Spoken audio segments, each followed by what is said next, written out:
Welcome, everybody, to another exciting episode of Phandelver and Below, the Shattered Obelisk, right here at Proficiency Bonus. My name is Michael. I will be your Dungeon Master for the evening. I have all my wonderful players gathered here for what could possibly be the finale of this module. It will not be the finale of this stream, as we have plans going forward. More details to come. But before we begin, I did want to mention that our Thursday group is back. And it has been awesome having something to listen to on Thursday nights again. It's like I'm right there playing games with my friends, and I enjoy it every single time. But I'm old, and I usually fall asleep.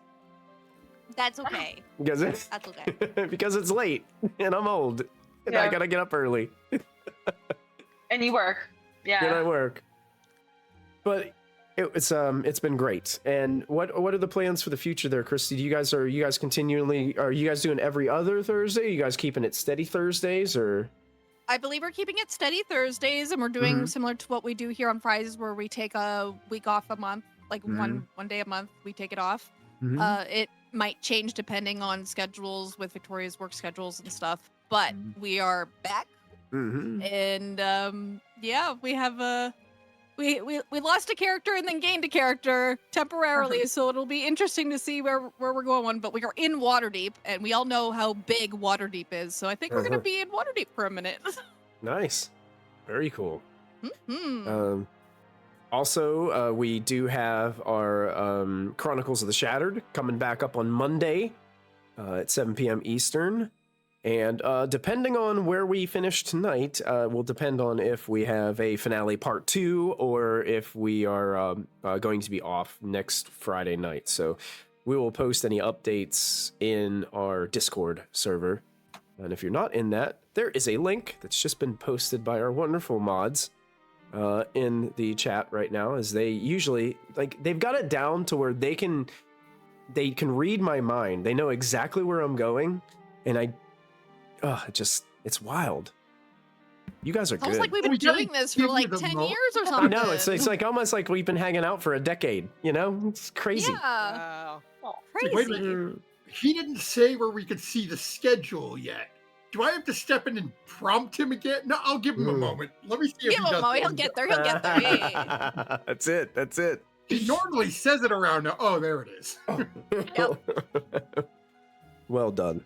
Best mods.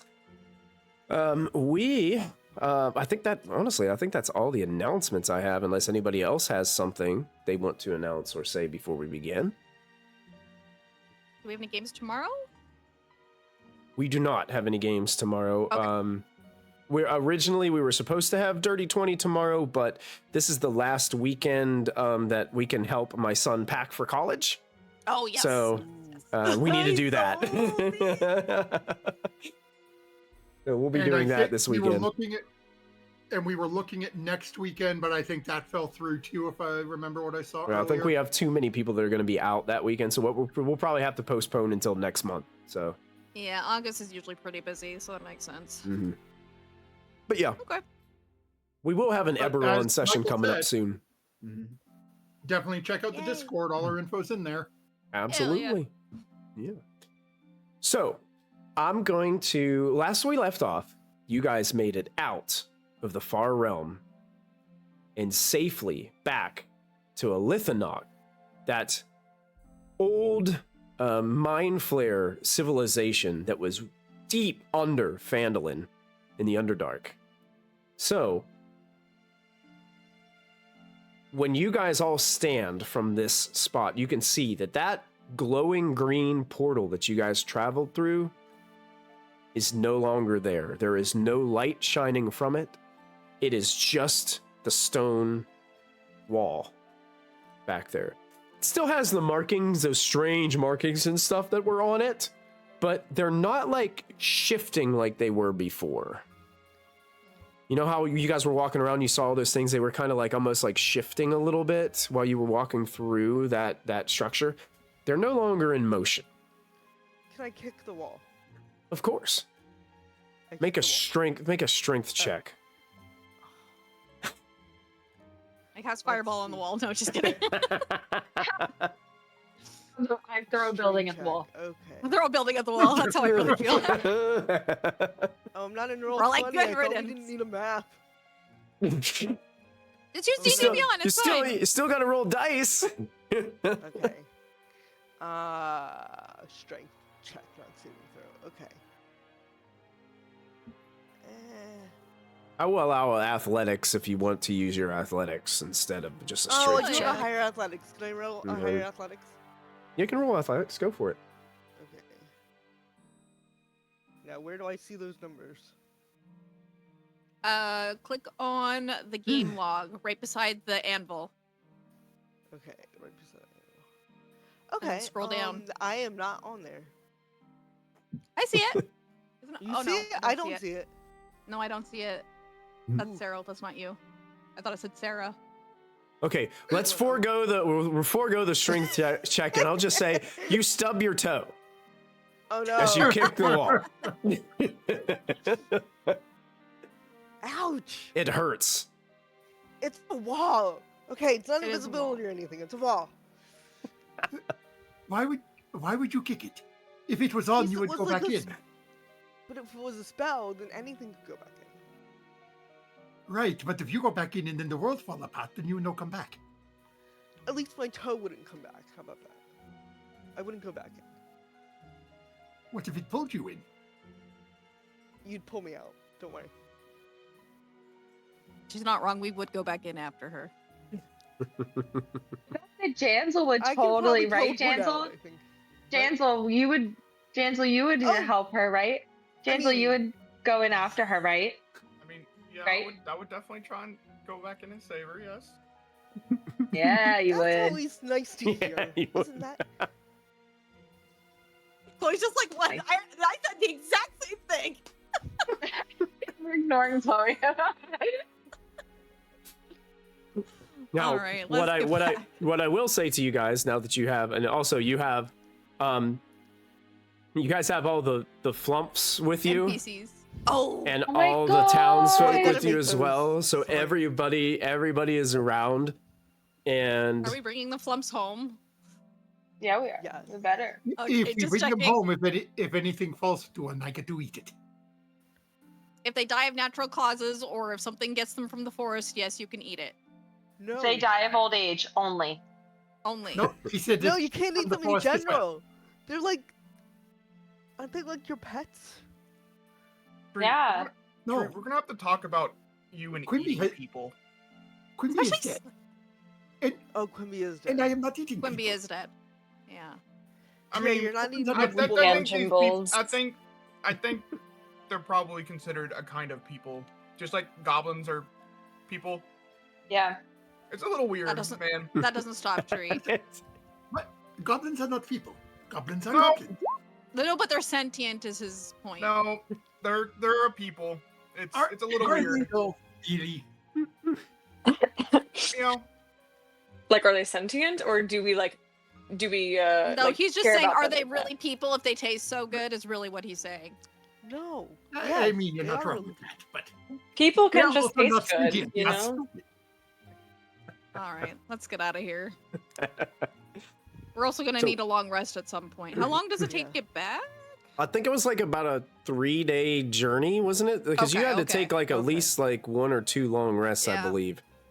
I You- think we even took a Yeah. wagon a part of the way and then had to leave it and go Oh, over. yeah. hills or Yeah. something. yeah, that's definitely not. Yeah. That's not. I mean, we can see if it's still there, but I don't think it Rough. I is. mean, it's only been like 5 days total. The wagon Like, is not the actually wagon, ours, the wagon. right? You didn't have to take a wagon here because remember the opening to this place was right under the Sleeping Giant Inn. Oh, you guys went down and there was a Right. cave that Oh, you guys that's- went down through. Oh, the other place got you.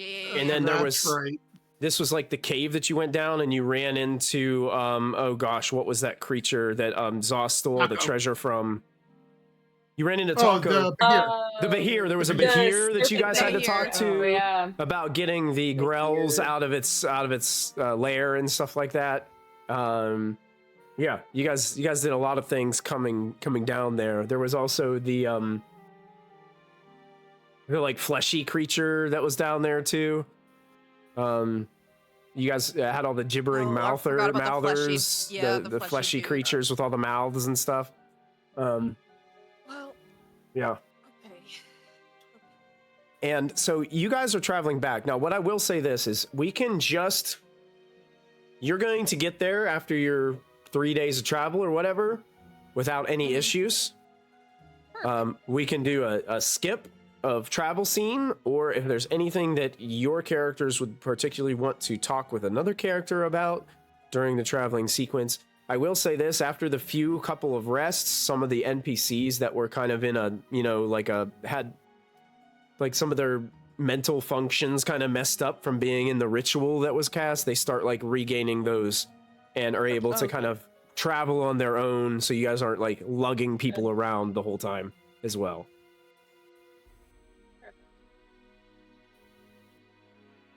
That's good. Okay. No one has anything like pressing that they want to discuss with anybody, or during this. I just don't. I want to give you guys an opportunity, if you needed to take a scene, to take it before we skip on. So I feel like we're processing great.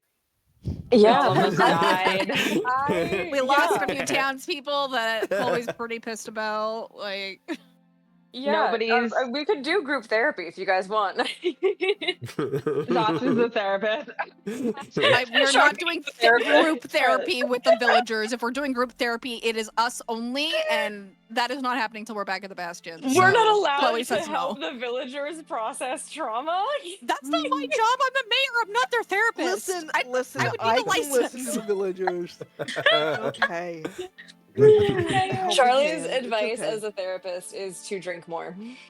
Yep. Ooh. Which is Okay. why they see their tracks. other therapist, Oriana. Sometimes. Okay, if Oriana wants to do that while we go, Yeah. you go ahead. They'll I like will Wants offer my nothing to do with it. services as a trusted cleric. I will And, offer my liquor. Valkyr. No. Like, group therapy with Oriana is the option for the 3 days. It's a resort, It's like- guys. It's like I have like a sign, like repent the engine's nigh, and Zoss is just handing out champagne or something. yeah, that's It's genuinely, yeah, like she's handing out shots like, you want to drown your sorrows. Mostly fine. Two Right? ends of the same coin. amazing. Yeah.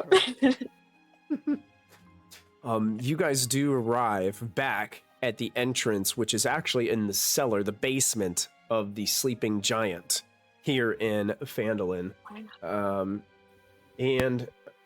As you guys are emerging and helping the villagers kind of up out of this cave entrance, from upstairs, you can hear like some like clinging of glasses. Ooh.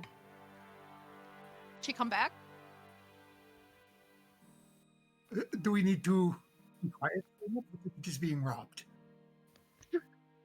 Whatever. I just go up. I don't be quiet. I head up first. I follow. Yeah, You we guys- own this town. Here we It's all fine. go. We all go. You guys are kind of going up the wooden stairs as they creak under, all of the people like traveling up this set of stairs. And as you open the door, I think Chloe said she was going first. You kind of open the door, it opens up with a creak, and you can see sitting at the bar are two Githyanki. And Oh, behind the bar is the third Githyanki that you guys all recognize. And that Githyanki has two glasses in their hand they got from the bar, and has a bottle of some kind of wine or some kind of liquor in the other hand, and they just stop as the door opens and all just like look at you. And you can see on the bar next to them is a mind flare head. oh. Nice. And there's a moment of just awkward, like they're standing there. One of them's behind the bar, the two are at the bar sitting there with glasses, half full of whatever kind of liquor or booze that they got. And Do we know who these people are? Have we seen these people before? We have? yeah, Yeah, you I think- actually, Down in the- Sorry, Kristy is drawing a blank. Please refresh my Me memory. too. We were okay. Chloe knows. If I'm not mistaken, these were when we first went down into the mines. Wait, I might be thinking of a different thing. I want to say they were the one. No, I'm thinking of a totally different thing. Never mind. I was thinking of the ones where they were like looking for. No, maybe I'm thinking the right thing. They were looking for their other Yeah, Githyanki friend, yeah, but their Githyanki friend was yeah. like in like the weird cult thing, and me and I think Oriana put on robes and we pretended to be part of the cult. Yeah. Okay, I think yeah. Nope. This is That was a different instance. That was a different instance. That was different. Right. Okay. These three were actually you found the leader's sword in the briny maze stuck in the wall. And when Jansel was using his echo to go around and like grab the poles and stuff, you guys stumbled upon them in like it had like a mini camp, and they were kind of aggressive to you guys at first, but you guys were able to talk them into like, hey, I'll give you the sword. We're just here to, go about our way. And they just wanted to kill mind flares. So you said, hey, we know where mind flares are. I remember now. And you pointed them in the direction of the portal that led to the Lithanok. And then after that, they jumped through the portal and you never saw them. they dealt with. Thanks, bud. Yeah. Rhea is going to go into his backpack and pull out the tentacles that he harvests off of Volk. Nice. Yeah. Ooh, I found one too. Oh, the one that's sitting there like puts down its glass like excitedly, and then just like has a mouthful of alcohol right now, so it doesn't really speak, but looks like looks like they're trying to. It grabs the head of the mind flayer, holds it up, and a little bit of gore and stuff like pours out of the bottom of it for a second onto the bar, and points to it and like it starts giving you a thumbs up tree. Oh, I got my trophy. I got my trophy. Emmy's in the back. Hell and yeah. Emmy goes, shot. Yes, Charlie will join in on that chorus. Yeah, and then start dances up to the bar. One of the Githyanki pours you a glass, Emmy, and hands it to you. Oh yeah. And then it's kind of hurriedly along, like pouring glasses, and they are just like. I like to join. Are you like to join too? So you grab a glass. Everybody's everybody's coming in. The Githyanki are just passing out these glasses, grabbing new ones off the glass rack that are hanging behind the bar, and just like passing them out. And you guys are all holding these, and the other Githyanki like leaders like almost dancing around with the mind flare head. And a glass of that's almost completely overflowing at the top, and swinging it around. A little bit of mind flare blood like splatters on the floor. Just everybody. Chloe's just like at the back wall, arms crossed, just watching them have fun. She's like, "It's good to be home." Yeah. Then, at that instance, the front door slams open, and with the daytime silhouette of a stout dwarven woman standing there at the doorway. And she says, "What is happening in my bar?" and there's like a record screech, and all the Githyanki just stop. Uh-oh. Holding a mind flare head. And some of the blood continues to leak. And as a half chugged glass of whatever this alcohol is. It's pretty strong, by the way. If you guys are drinking this, it kind of burns a little going down. It's one of those types. Oh. Tria's going to lean over to Chloe and just go, someone needs to make sure Charlie gets home tonight. Not it. Thanks.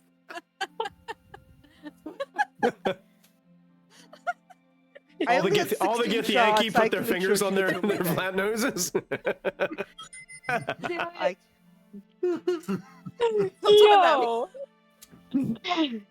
You guys see Oriana and Indy.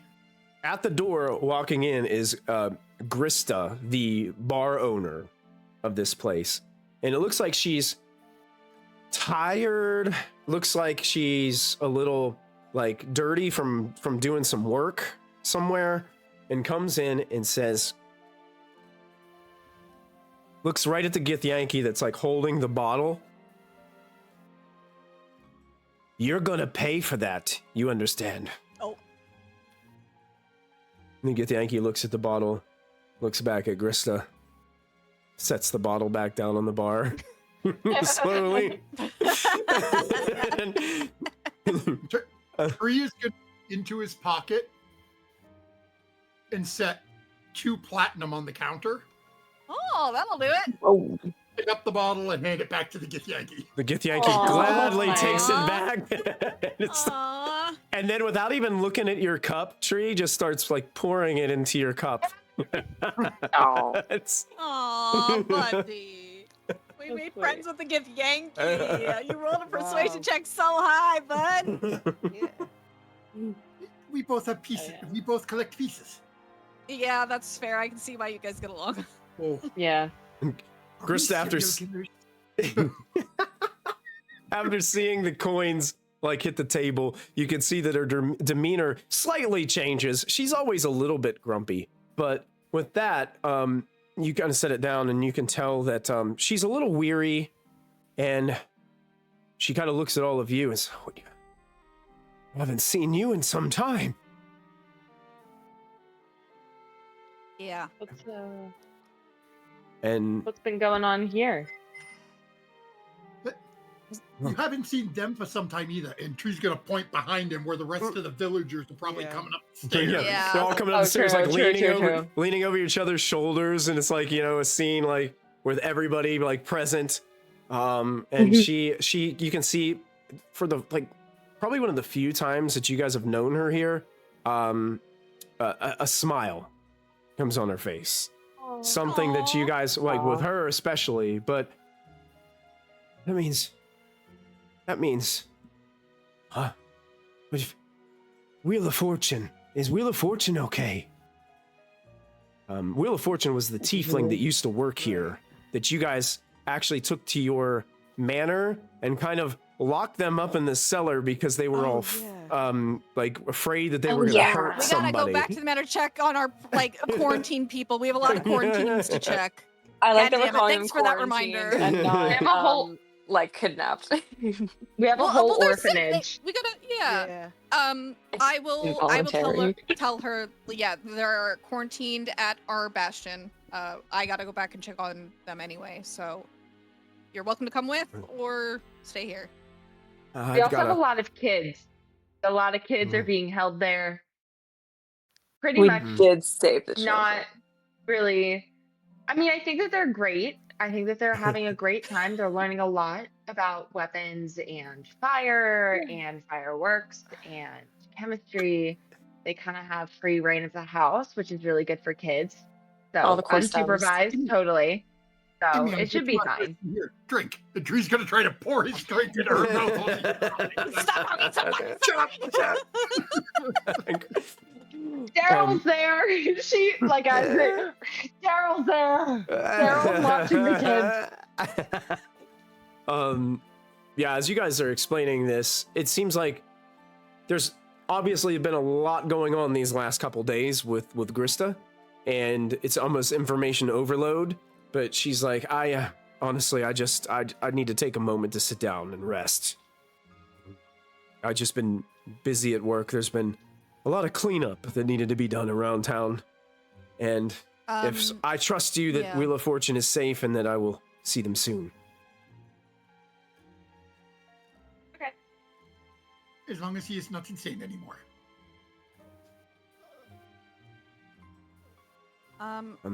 I feel like you will all be pleasantly surprised by the condition of Phandalin, but that being said, there is also much work to be done.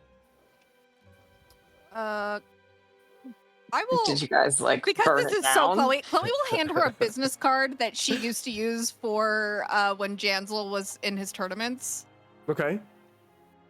And she says, if you're needing funding for getting I guess construction and repairs done here in the city, just come find me. If you need something, just come find me. We'll make it less stressful for you. She's the mayor. Sure. She takes the card and probably like puts it in her bra. Yeah. Girl, same. Brilliant. then- Nature's and then- pocket.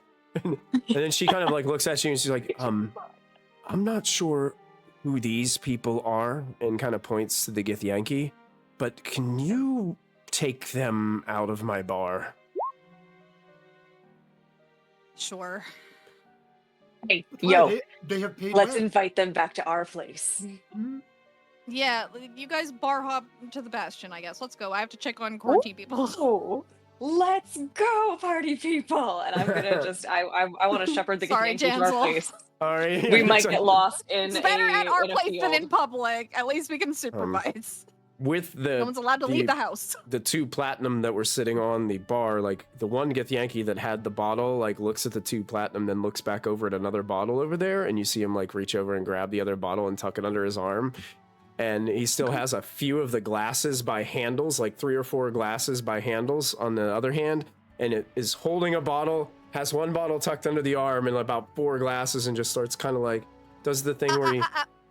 No, Drop no, the no. glasses. We have glasses at home. Don't take her property. Drop the glasses. sets the glasses down at a nearby table, then grabs We have the other nicer ones at bottle, home. Go. and Go. Out the door. shuffles up, keeping his back towards Grista as he walks around. And then- Holly, don't tell them that ours are nicer. They might steal ours. I'd like to see them try. Did they steal something else, like the piano? I'd like to see them try, actually, truly. I'd like to watch. To see how they would steal a piano. Maybe not the piano. Maybe they just take one piece of the piano. Why would they do that? That would be devious and evil. I think they're too Yeah. drunk to be devious at the moment. Exactly. What if- Exactly. what if- Nobody. Have you met Immy? Hey. Oh. Emmy is and- not a Githyanki. Emmy is special.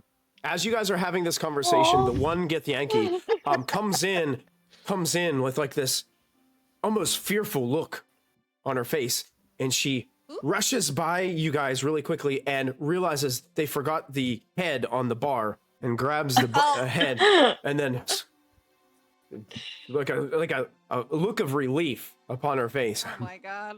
holds it up and smiles, and then walks past you again. Aww.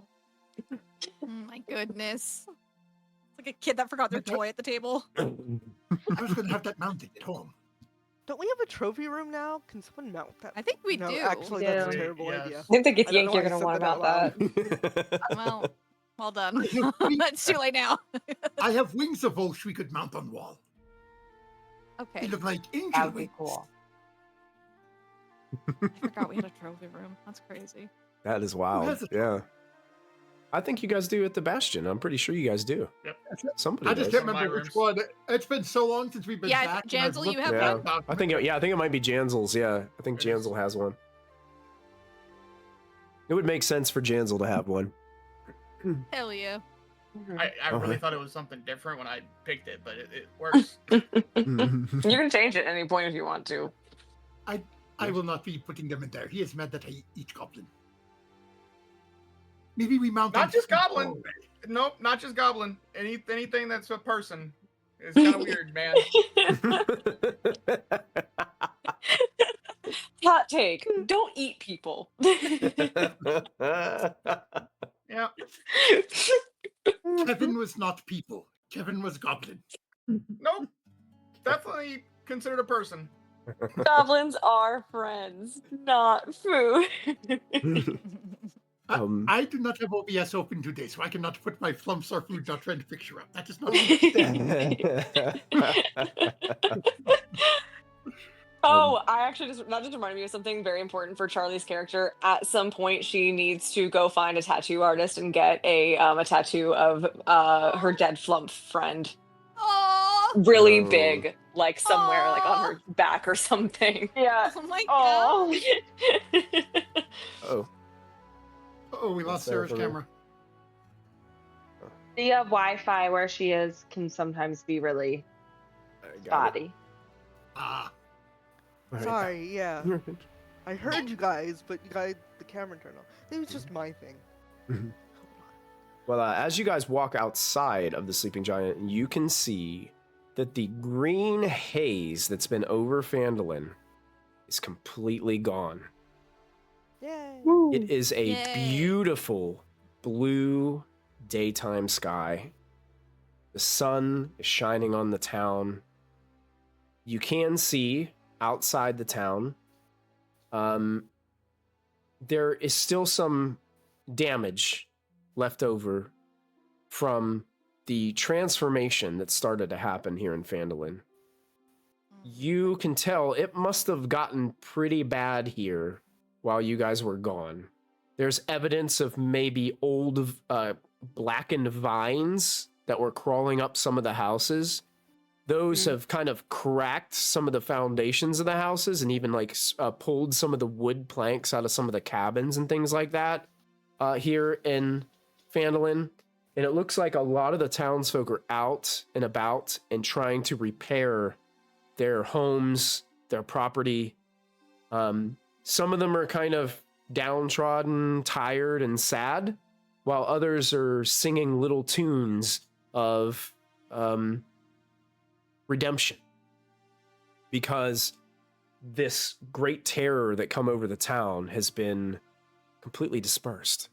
These blackened vines are starting to crumble away and kind of curve in on themselves like a dead spider's legs or something like that as they begin to fall back down to the ground and start to turn into ash and crumbled pieces of old vegetation.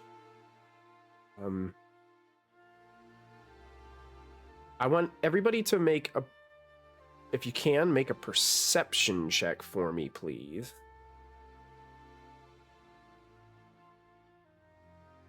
I'm assuming sight-based? Sight-based, yes. God damn. Oh, I'm pretty occupied. 29? Am I crazy? Why am I losing it? How do I roll this? I mean, Amy, you were right. Jensel and Oriana only have eyes for each other. Wait, I didn't see everybody else's. Sorry. 1d20 plus Freaking knew it. 4. Oh, not very good. Not very good at all. I believe that Emmy and Tree see this. Down the street, there is kind of right above where it says Town Master's Hall. There's this large, like, blue structure, this blue building. Yeah. There is a person-sized hole in the roof of that house. Oh my god. Oh. Yikes. That can't be good. Tree's gonna reach over and just sort of, still staring over there, tap Chloe and grab her head and just sort of turn it towards the hole. Oh. Is that... Yeah, and shit. Very pointedly looks at Jandel. People-shaped.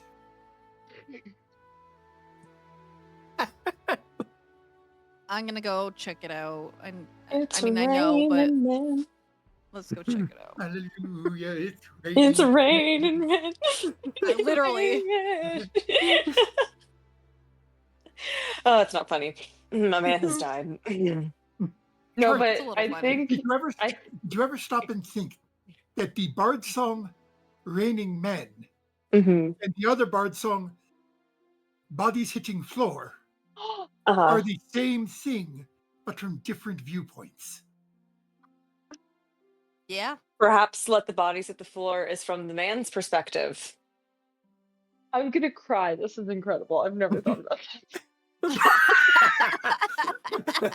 And that's me. I'm actually kind of tearing up here, guys. Hey. Nobody see it. I'm like, And apparently it's based off true events and gestures at the body shape in the room, as most bards are wont to do. Mm-hmm. All right, There let's is go. a bit of truth in I'm all gonna go tales. check it out. You gonna check it out? Okay.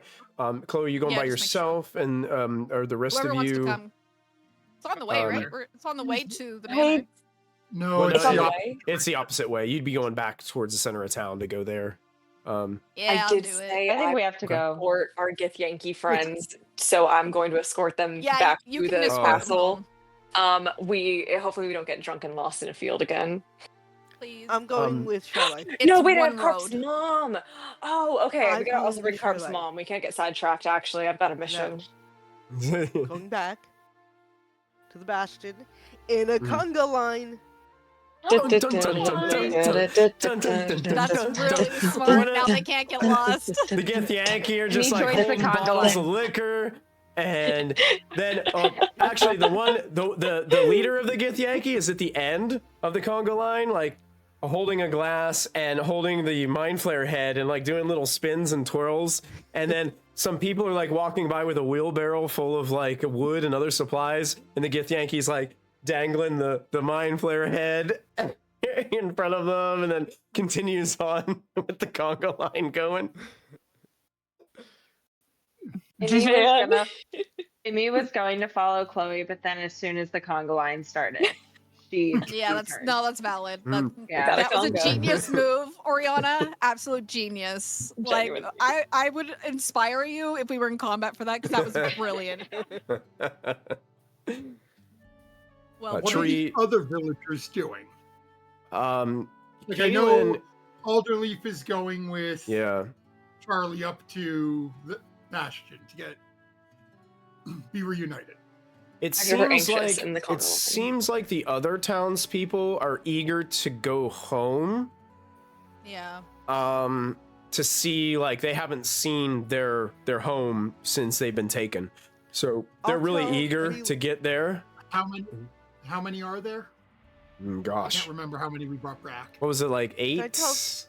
Can I tell Caitlin that we have Carp as the Bastion and follow me? I think we already told. I think we told her when she came. Okay. Yeah, she knows. I'll make sure she follows me then. Yeah. 2, 3, okay, 4, so there are 5, 8. 6. Thania died. She got stabbed by the swimming worm.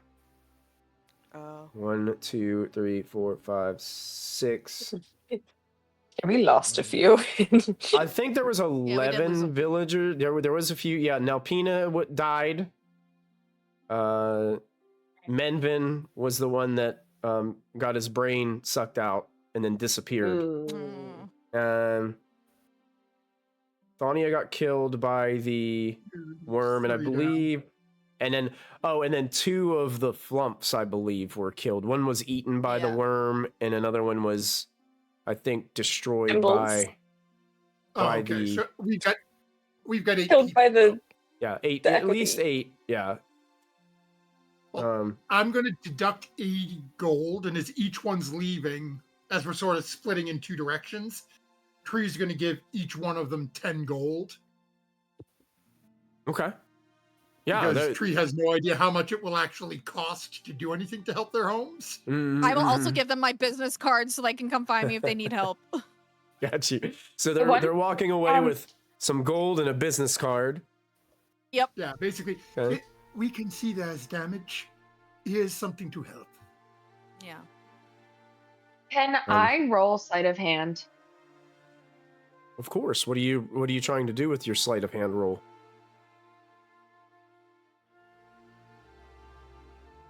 It's going to be against Chloe. Okay. Are you trying to do something? So you're trying to do something without her noticing? Or are you trying to take something from her? Yes, okay. I'm trying to take something from her and then put it back. Okay.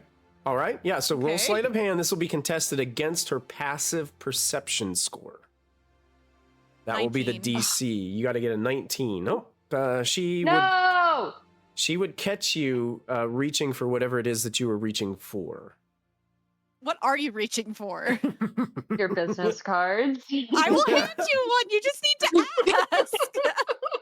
I see you reaching. I'm like, oh, here, okay. She writes mayor on it and then she gives it back. I will update my cards later, but that's not really important. We have other more important things to do than updating my business card. But thank you. I appreciate the sentiment. She's been drinking this whole time. I have one business card that says mayor on it. Use it wisely. Wisely, yeah. I got you. Oh yeah. Speaking of drinking, Emmy, make another roll for me. I would like you to make a let's do acrobatics or dexterity, but with disadvantage. Okay. Oh no. No. Okay. Let's see if my disadvantage works this time.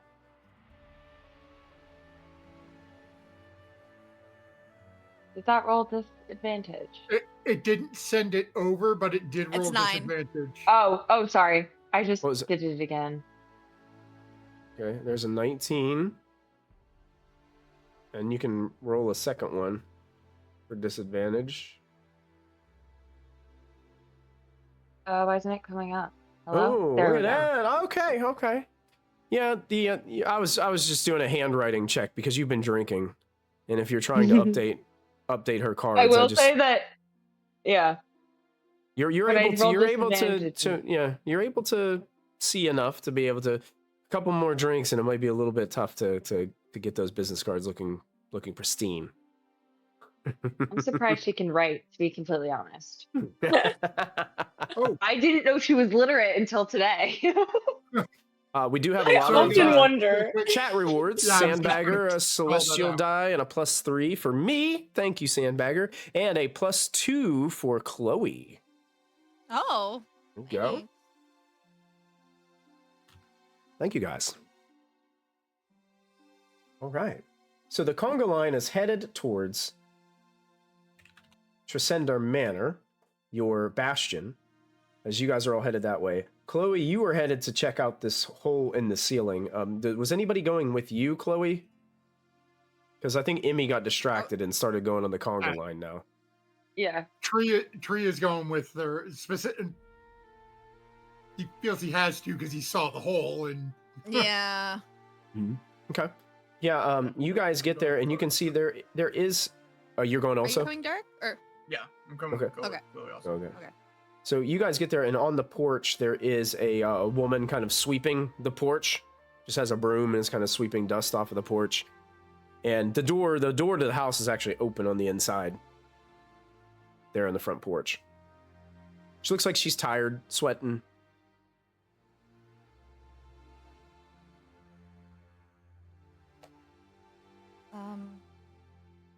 I hate to ask, but was anyone else hurt from that gesture? Yeah,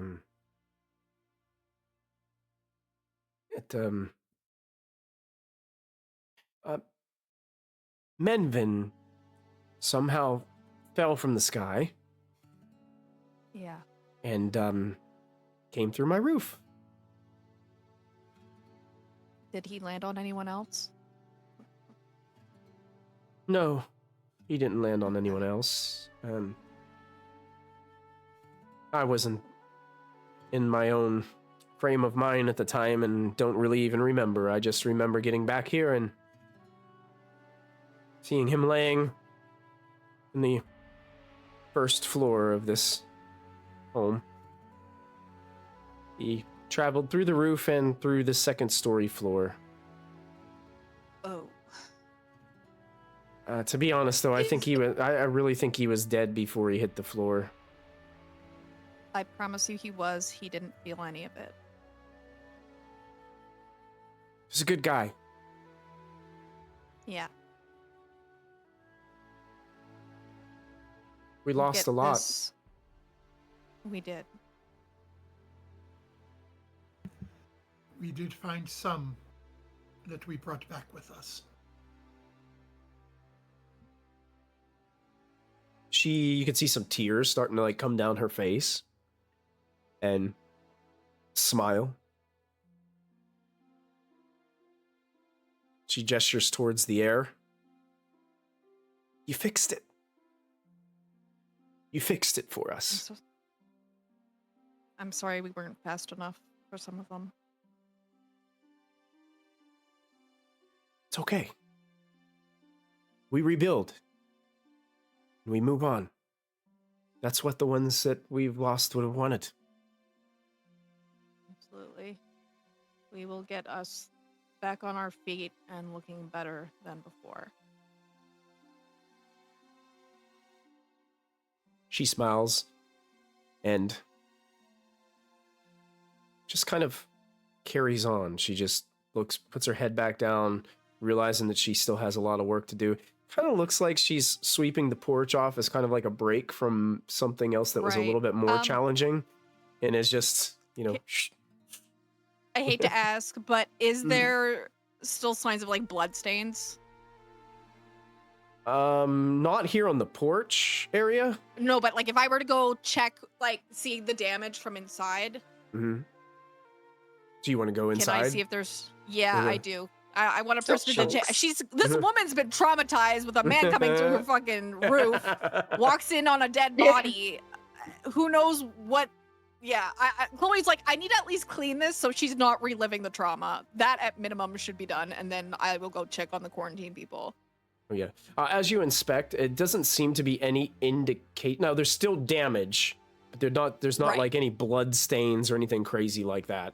Okay. There is evidence of cleaning, so you have a feeling like whatever was there was properly cleaned and taken care of. And obviously the body has been taken away elsewhere. Yes. It's not laying in the middle of her living room anymore. Okay. So yeah. No, I didn't think that. I was just worried about like stains on the floor that would probably remind her. Yeah. Yeah. Okay. It's been cleaned up, but there's still holes obviously where she hasn't had. They haven't taken the time to actually done it yet. Fix that. Patch it. Yeah. Aikpa, I love what Aikpa says in chat. We rebuild, we move on. The citizens of Faerun every 5 months after the latest world-ending disaster and saved by party Avengers. That is exactly it. That's accurate. Yeah. All right. I feel like we need to have that Robin Williams comedy moment where he's like, "Why did you rebuild your house here? Your first one was destroyed in a hurricane. Your second one was destroyed in a hurricane. Oh, we just love the weather here."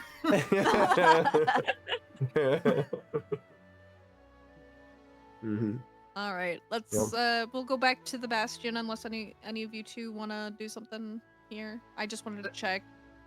I wanted to see like this damage does look like fixable, right?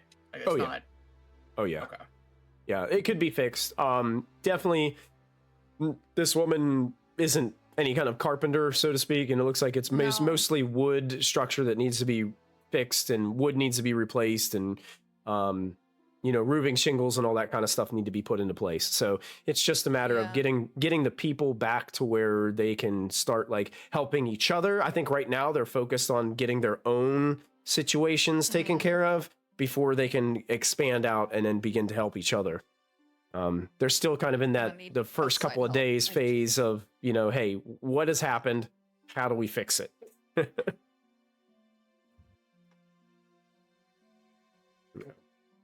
Okay.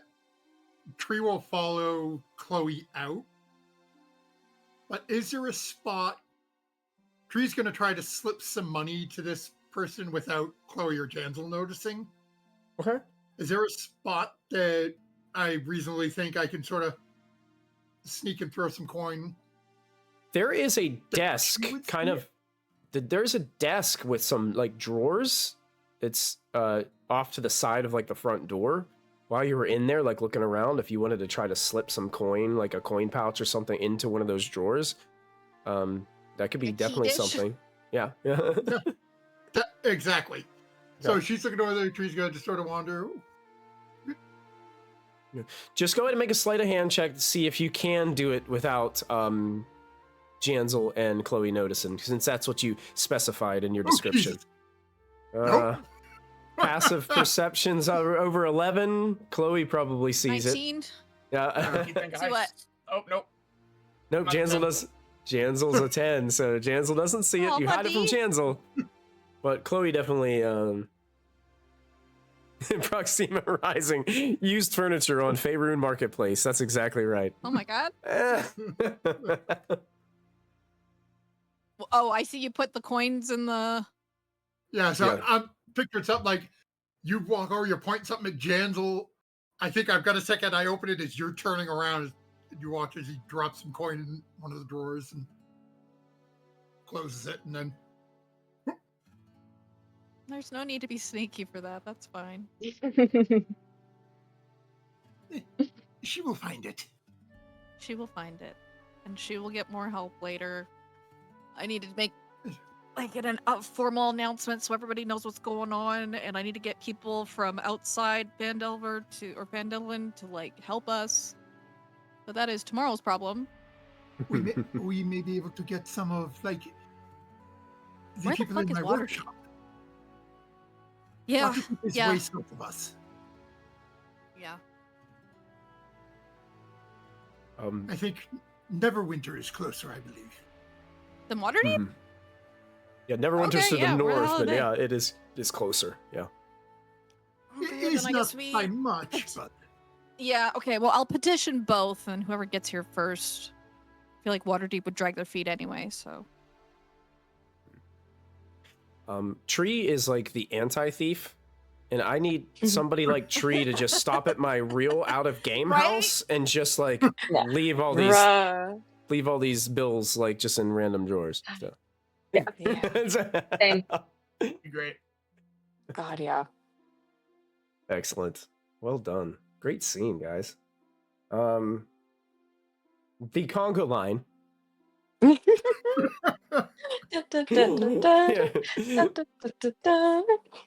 Reaches the bastion, and you guys witness an emotional scene as Carp sees his mother, and his mother, Kaylin, sees him for the first time in a while. And Carp just rushes up to Kaylin. Kaylin kneels down and just starts weeping, taking this boy into her grasp. And it's just no words for quite a long time, as she is just beyond ecstatic to be reunited with her boy.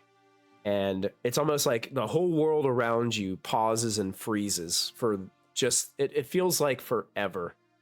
You guys are all just sitting there enjoying this reuniting moment between this woman and her son. And she kind of looks over her shoulder after that moment to all of you kind of just standing there, the conga line. The Githyanki kind of kept the conga line going into your bastion and have found their way to your kitchen. Yeah. And you can hear like plates and like dishes starting to like you hear the refrigerator open. Oh no. Oh no, they're raiding our fridge and pantry? These fuckers. That's fine. You guys send them there, man. That's fine, as long as they don't leave the house. There is Charlie a is like, tiny blood sorry, trail. There's a tiny blood trail from the head that he continues to carry all throughout your house. What was Charlie doing? Charlie's just like watching the scene unfold and kind of like silently weeping and like wiping her tears so nobody can see them. I don't cry, Awesome. it's fine. Yeah. Well, And- that's what it's like to have parents that love you. She's like, well, Carp like looks at him and says, I want to show you this. I want to show you everything. I want to show you this place. This is a great place. Mom, I mean, they took good care of me, and I got to stay here, and they were teaching me all kinds of stuff. It's been so good. Yeah, I want to tell you all about it. And she like grabs her. She pulls her into like I believe it's Oriana's like little place of worship that she has set up. And oh look, this room is really cool. We did all kinds of things in here, and rushes in there, and you can just hear like she's just joyfully just being drug around your bastion by Carp as he is basically giving her the grand tour of the estate. Oh, and then there's a piano in that other room, but not all the buttons work. Yeah. Wow. Mm-hmm. That's so This weird. information always comes out when Chloe is not there. Every time. It's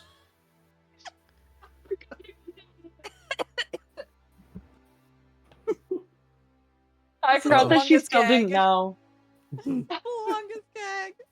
I thought we told her that we stole one of the piano keys. No. Nope. No. Nope. She has no idea. You guys have been doing this for months. She has no idea. Yeah. I've sworn we told her when we were in the Underdark. I don't remember though. I think I there don't was remember. there might have been a time where you told her, but I don't think like when you guys were telling her, you weren't like telling her, but she thought you were True. like lying to her or like being like sarcastic or something like that. Okay, fair. It probably didn't take you seriously. She's gonna come back and find the missing piece. so I Who just does that? It helped. But you guys have arrived at your bastion. You guys said you guys go back down into like the dungeon area, and you can see that those individuals that you had there for safekeeping they look tired, but they look calm. Yay! And healed from whatever their ailments. You can see Wheel of Fortune was having some like was sweating profusely like the last time that you saw them, and their skin looks refreshed. And although they seem to be a little bit tired and worn out, it seems like they are getting their energy back. And you guys kind of start opening the great Sister Gariel was there as well, and she looks at all of you and says, "You did it."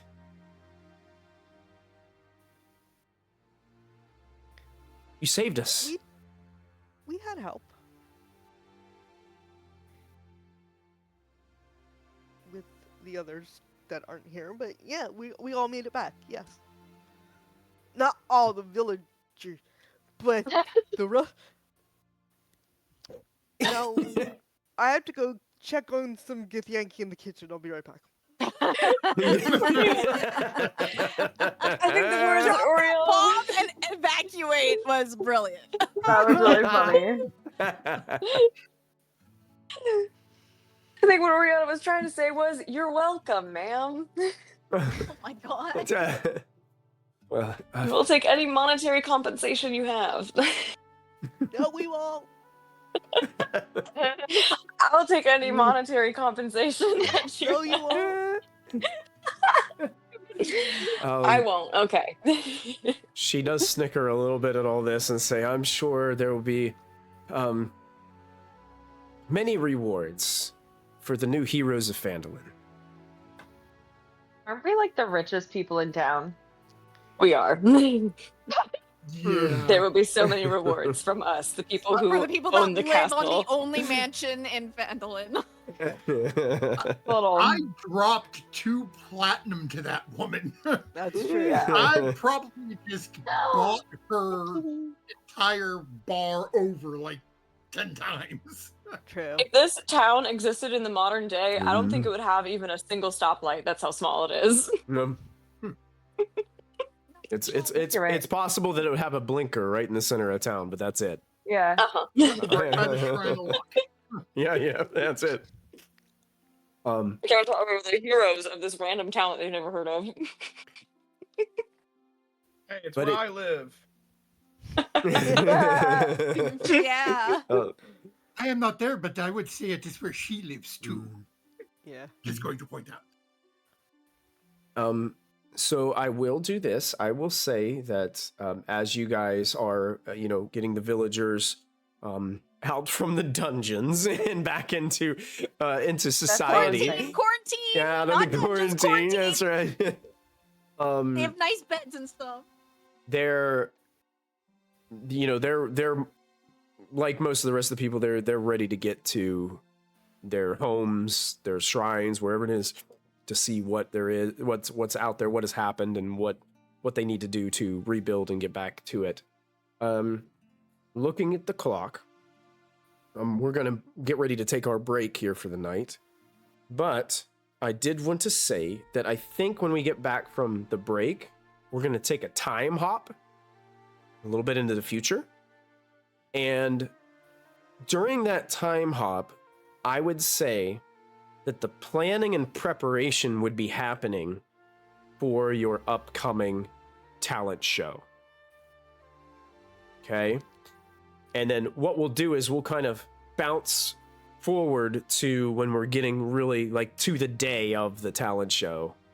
Because it would take a little bit of time for the planning to take place. People would want to kind of rebuild a little bit before you have a big celebration in the middle of the street. It would take some time. If you're ordering things, getting things shipped to Phandalin from other outside sources, it would take a little time. So maybe like a couple of weeks before your big celebration occurs. So during the break, I know you guys have had a couple of weeks to think about this. So during the break, maybe kind of get your notes out or get your thoughts in order, because we're going to jump kind of right to like the morning of the big celebration that's going to take place in Phandalin. Did we ever come up with a name for it?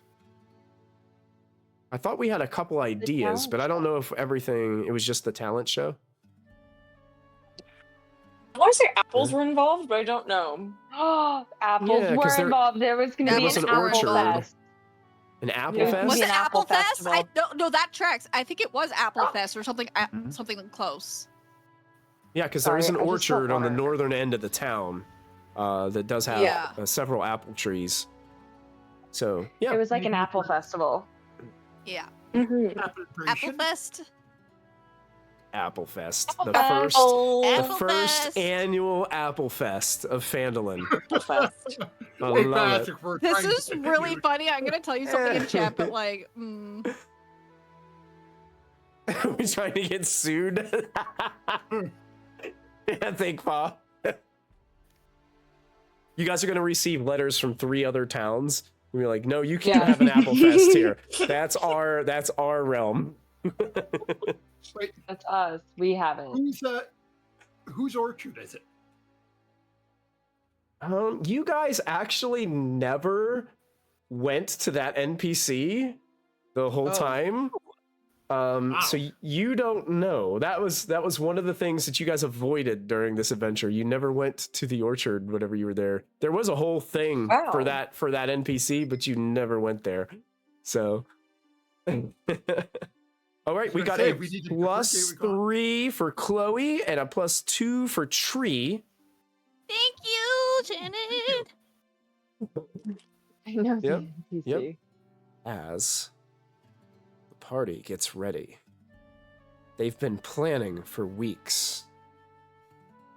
Applefest, the first annual Applefest of Phandalin, to celebrate the defeat of this terrible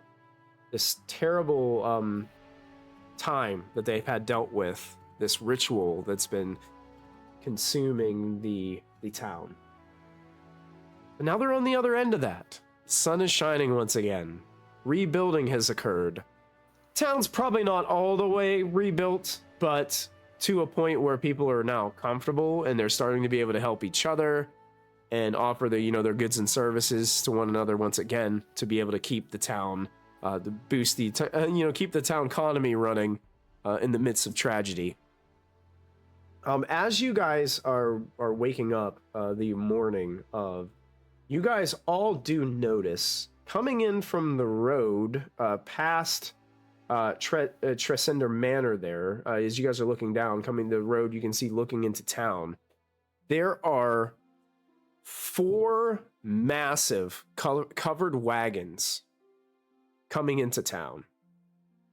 And from a distance, it's hard to see at first, but as they pass by, you can tell that there is a flamboyant, decorated, painted logo on the side of each one of these carts, and it's the same logo, each one. And I think that Chloe would recognize the logo for sure. Janzel might recognize the logo, because you guys spent time in Baldur's Gate. Okay. Are any of the others in our adventuring party familiar with Baldur's Gate or anything like that? Is it a port city? Is that a dumb question? Yeah, is it a port city? I think it's off of a river. I think it's off of a river. It's got water on it. Yeah, it's got water. I think I can't remember. Heard of it, but it wouldn't be like. I mean, definitely would have heard of it. Maybe passed through, but I don't know. Yeah. Right. Yeah, well, Tree probably doesn't. I know he had made a run down to Baldur's Gate, and that's where he ran into Janzel and Chloe, and we were heading back up. Okay, yeah. I think. Well, Chloe lives just outside of Baldur's Gate. Mm-hmm. Right? Yeah, I think so, Tree yeah. really didn't spend time, so I'd say probably not for me. Okay. It would be so hilarious if we were saying all this, but we actually linked up in Baldur's Gate. Where did we all link up before we came here? I think you guys linked up in Neverwinter, is where Gundren met with you guys originally. And you guys traveled down to Phandalin from Neverwinter, because that's where you guys remember as you're traveling down, that's when you discovered that Sildar and Gundren were missing. And that took you to a cave, and the story was told we traveled, from there. me and Jansel were up there for a tournament. So you recognize, some of you that are familiar with Baldur's Gate recognize that there is, and it's kind of funny, this whole time that Emmy's been talking about fireworks, there's actually a store called Felagir's Fireworks. Oh no. That is in Baldur's Gate, and it's a very prominent establishment. And they are bringing, looks like, wagon loads of fireworks into Phandalin. Who ordered them? Who ordered them? I made my own. I think it was me. That order. It was a DoorDash order? Is that what you said? Emmy, we should steal some of their fireworks. That was my first thought. That's exactly what I was thinking. You need to steal it if it's here for the talent show. No. We have to keep some for us. Exactly, for our own I see. Plus, we need more explosive material, and I kind of went through all of mine. Okay, first thing, don't get caught. Second thing, please do not keep explosives in our house. Yeah. We'll keep the ingredients separated. What if they're already in there? Please take it out of the house. So no more explosives from this moment on, but the ones in the house are okay. All explosives, past, present, future, do not come in the house, please and thank you. Okay, Why? If they're in there, take it out of the house. Darn it. What if they're safely stored? Akebot in chat said there used to be a fireworks shop in Baldur's Gate, but he blew it up in his playthrough of Baldur's Gate 3. Fun fact: a fireworks store got exploded in my hometown. Yeah, No. I don't want that to happen to our bastion, please. I don't think you understand what fun story means. No, I mean, I'm being serious. Like, that did happen. That's like not in character. That happened where I live. That actually happened in real life, actually. A fireworks store caught on fire. You know what? I actually think I saw something about that on the news. Yeah, I think so, yeah. Melbourne, Florida. It's so That's scary. why Chloe's like, please, I beg. You can be as careful as you want, but the best way to prevent it is not have it in the house. Okay. So they're definitely bringing materials into the city. You can see that the city is some of it's already set up. There is a stage set up in the center of town. Yeah. So they took That's the time to build. probably where Chloe's spending most of her days at the stage. There's a lot of like temporary market stalls kind of set up along the streets as people are getting prepared. But I think part of the planning was that this was going to be the town coming together to celebrate. There are people coming in from out of town, but everything is going to be free. Oh, nice. Yeah. So it will not cost any of the citizens or any of the guests anything to enjoy Applefest. At least the first one.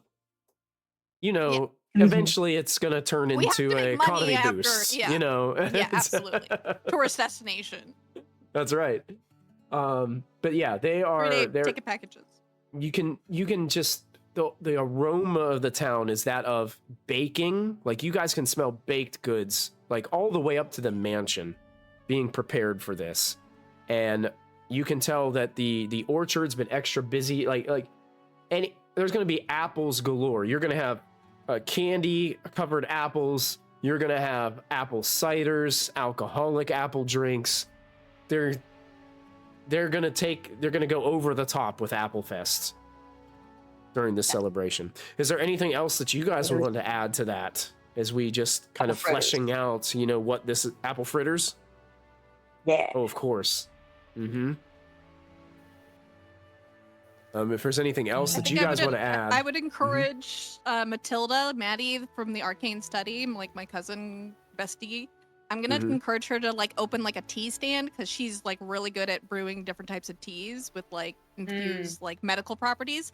So like, get her on some like apple teas with like calming effects or like drugging effects, whatever she wants to do. She can have laxative fun with. effects.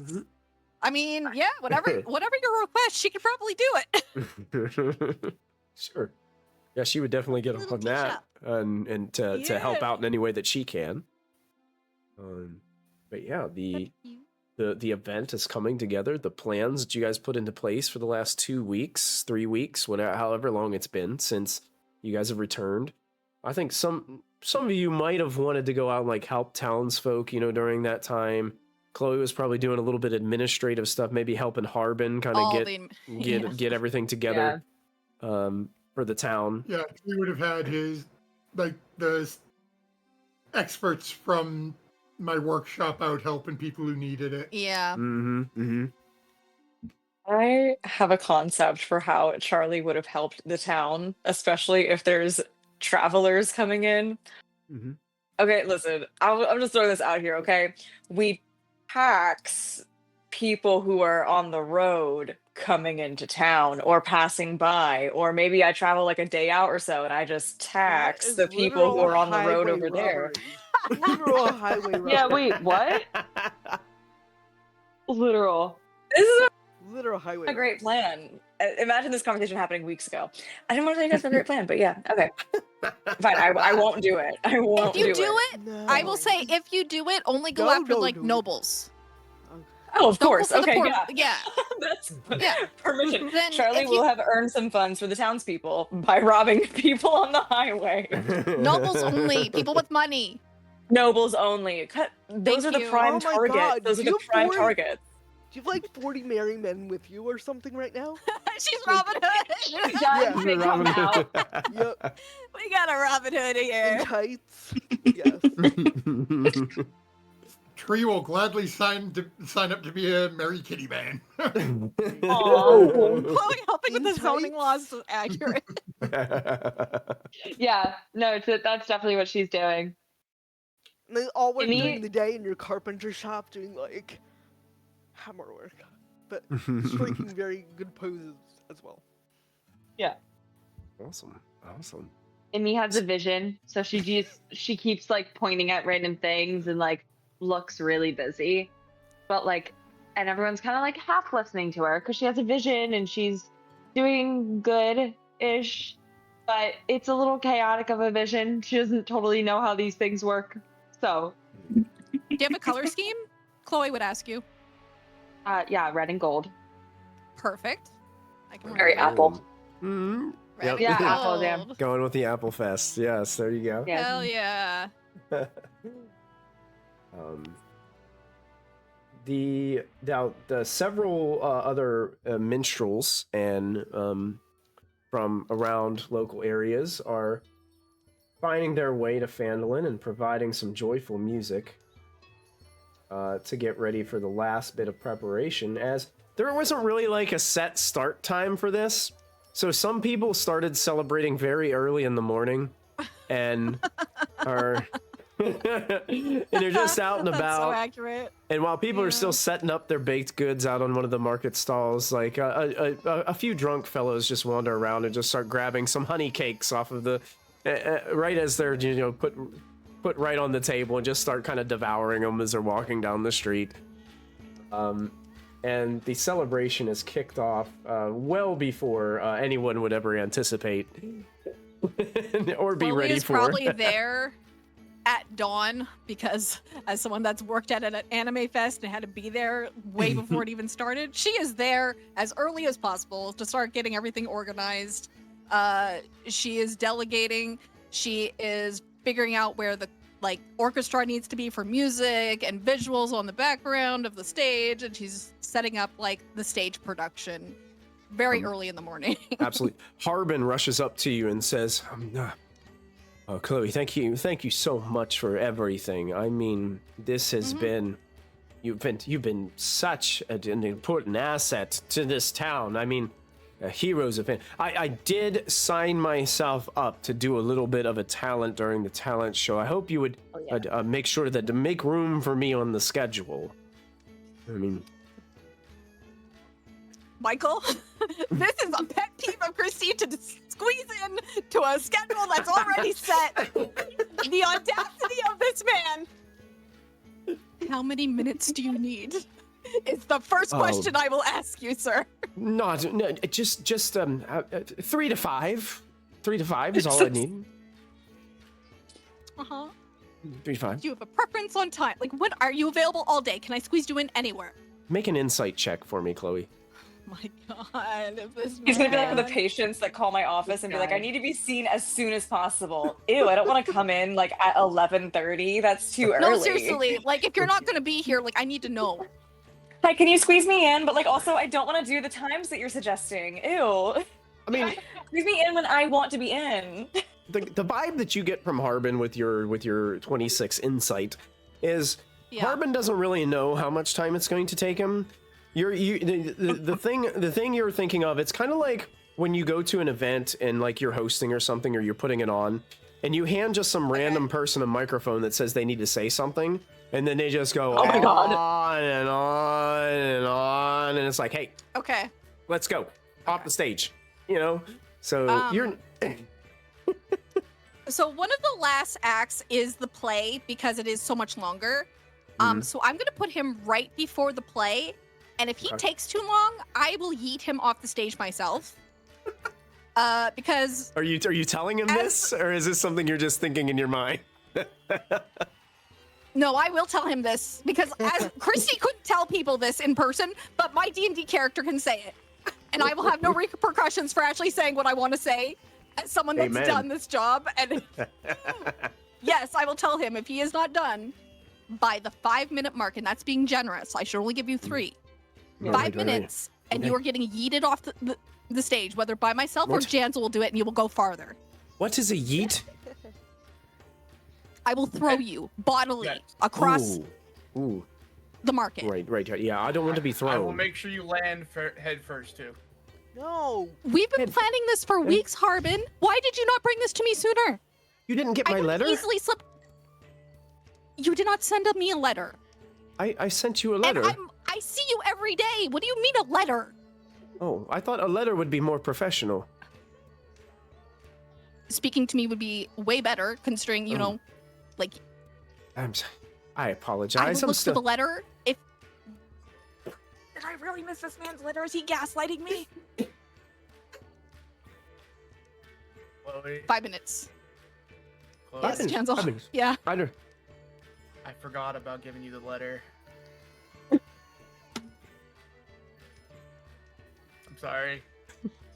What have I done? Here it is. You get 5 minutes. You get 5 minutes, Harbin, and I swear to God. I take it out of my pocket. It's probably all like crinkled up. I snatch it. Harbin's like, oh, my letter. Okay.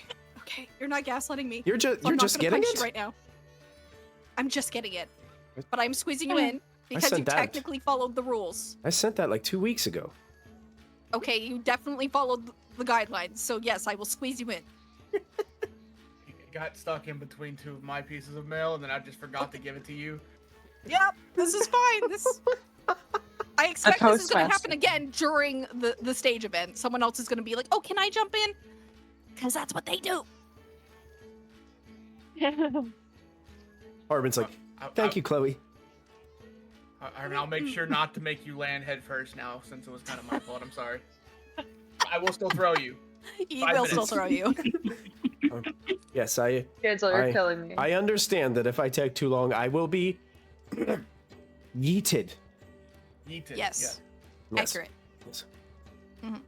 So Harbin kind of like grudges off, like excitedly, now that he's definitely on the schedule for the talent show portion. I'm gonna need an assistant for next year, aren't I? Like a proper one. Probably. I say as I turn to Jansel, I'm like, yeah, okay. Can I knock on Chloe's door too? Oh, I'm at the stage. There's no door. I'm I'm just. Stage. I come up to you, and I say, I don't want to do it. What do you mean you don't want to do it? I don't want to do it. Ariana? You can do this. I believe in you. I will inspire you. I will inspire you. You will do amazing. Please don't bail on me. I finally have the schedule perfect. The perfect amount bail on me, I beg you. Harlan, can I have my time? No. I mean, that would. Sorry. I have already fixed it. I am not fixing it again. Okay. I will inspire you. You're amazing. You're talented. You got this. You heard me play? Yes. I think I have. Check. Have I? I don't think so. I've been in my room doing this the entire time. Okay, I haven't heard you. But it's not about like how great you are. It's like it's the feelings. When you're performing, it's the feelings. Okay. I have 2 minutes. Can you? How about you run through me? Like, give me a little sample.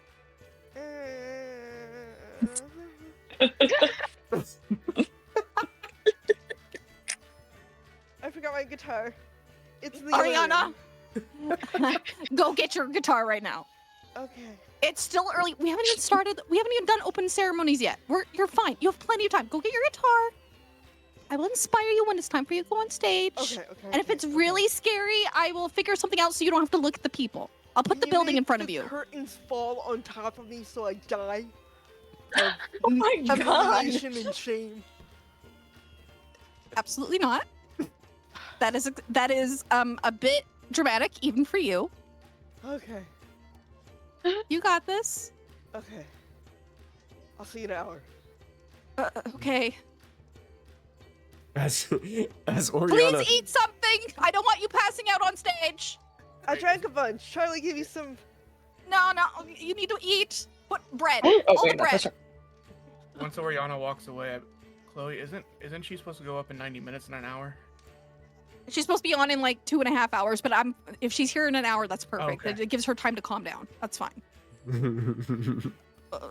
Opening ceremonies don't start for over an hour, so she's got plenty of time. Emmy and Charlie, and possibly Tree, if Tree was with Charlie outside of town doing a little merry men thing. Oh yeah. If you guys were like kind of doing that stuff on the outskirts, you would notice that some of those trailers with that logo from Baldur's Gate are on the upper side of town currently, kind of on the upper side of the orchard. And there is a couple individuals, but one individual stands out as a well-dressed man, human man, with a very like plumey, fancy hat that has like a feather like sticking out of it, and is taking boxes off and setting these like canister tubes into the ground in various spots of this field on the northern side of town. It looks like he's being very strategic in how he's placing things. One of them looks like a little like some kind of projectile that he's like putting down into the ground and like carefully setting some little, they look like little small like ropes or strings and stuff all around, and kind of maybe looping them together, and he's setting all these out in like a pattern with a couple individuals helping. I really want his hat. I really like it. I really want his hat. His hat is fucking fantastic. I do appreciate a good hat. Cool. It's so cool. Tree, what do you think right now? At all in the planning of the actual talent show? Who are you asking? Emmy has been directing. The group in general, like who's been handling the like whole setup and design of it? Has it been the whole Emmy group, thought she was. No, Emmy is. Emmy is. Emmy is. Can I be food and drinks? Sure. Well, Hell yeah. my question is, would Tree and Charlie know that this person who is installing things in the orchard is here for the talent show? I would imagine so, since it's like the same like logo and everything like that. Like I think that like because we're doing like us know what that logo is.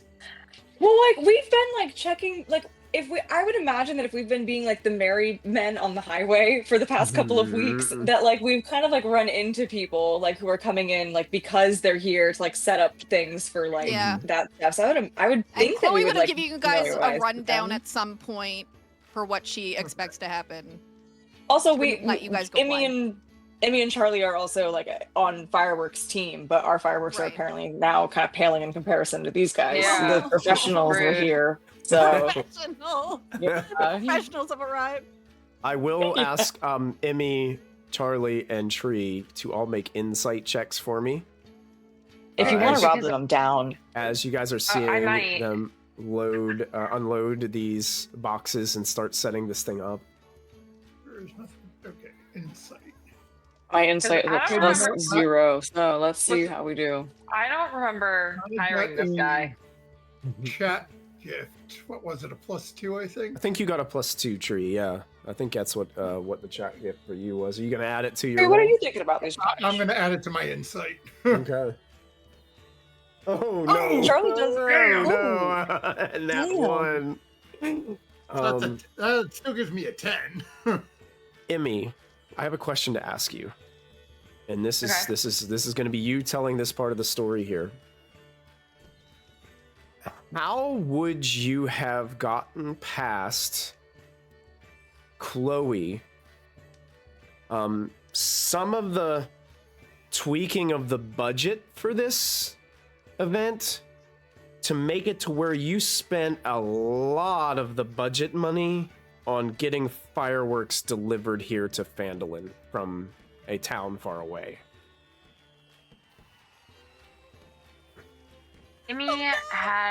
Emmy this whole time has always said, I don't want to keep track of the coins or of the jewels, like you guys take it. So she gives most of her money to Chloe, Oriana, someone else to put it towards Sebastian. She's like, what do I need money for? But she always keeps a little bit because she's always like rainy day fund. So she has a couple jewels, a couple shiny things that she doesn't totally know what they are. So she paid him with all those. And maybe there's weird stuff in that, like a basilisk tooth and like a things that like don't really have value, like don't really need it, but okay, thanks. Okay. So she's been kind of squirreling some money away. Okay. So Chloe would have had like a designated like fund or budget put together, and there was a certain amount allotted towards like the grand finale like celebration.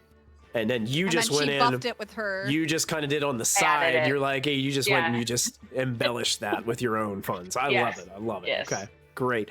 Yeah, because I would say Emmy probably had a lot to do with the fact that this individual is here in the first place, and also setting up what looks to be a pretty grand display.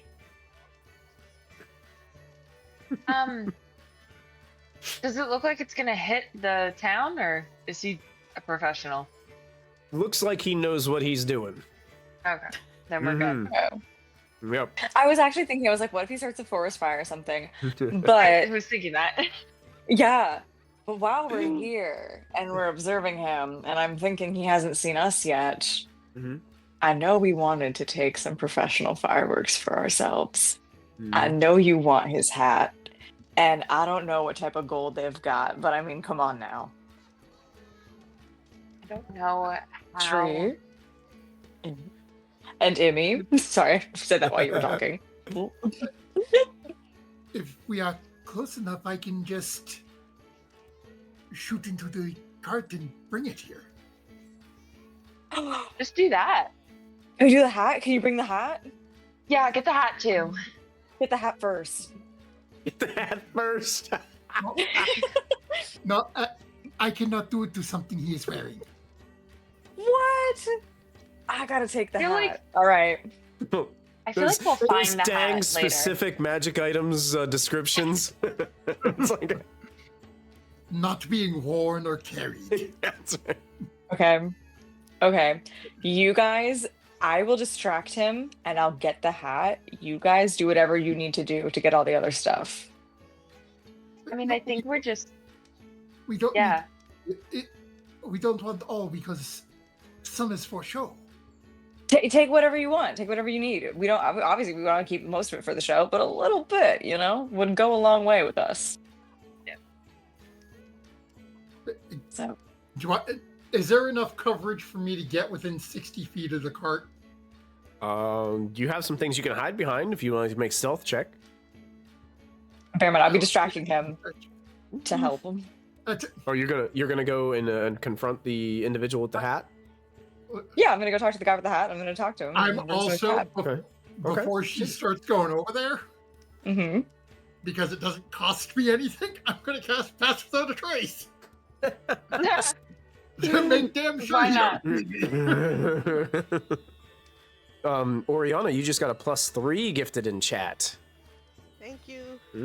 Okay, so pass without a trace. So you also have advantage because Charlie is distracting the person setting up the show with the wonderful hat. Oh wow. 32. How about a 40 plus 10? No, 42.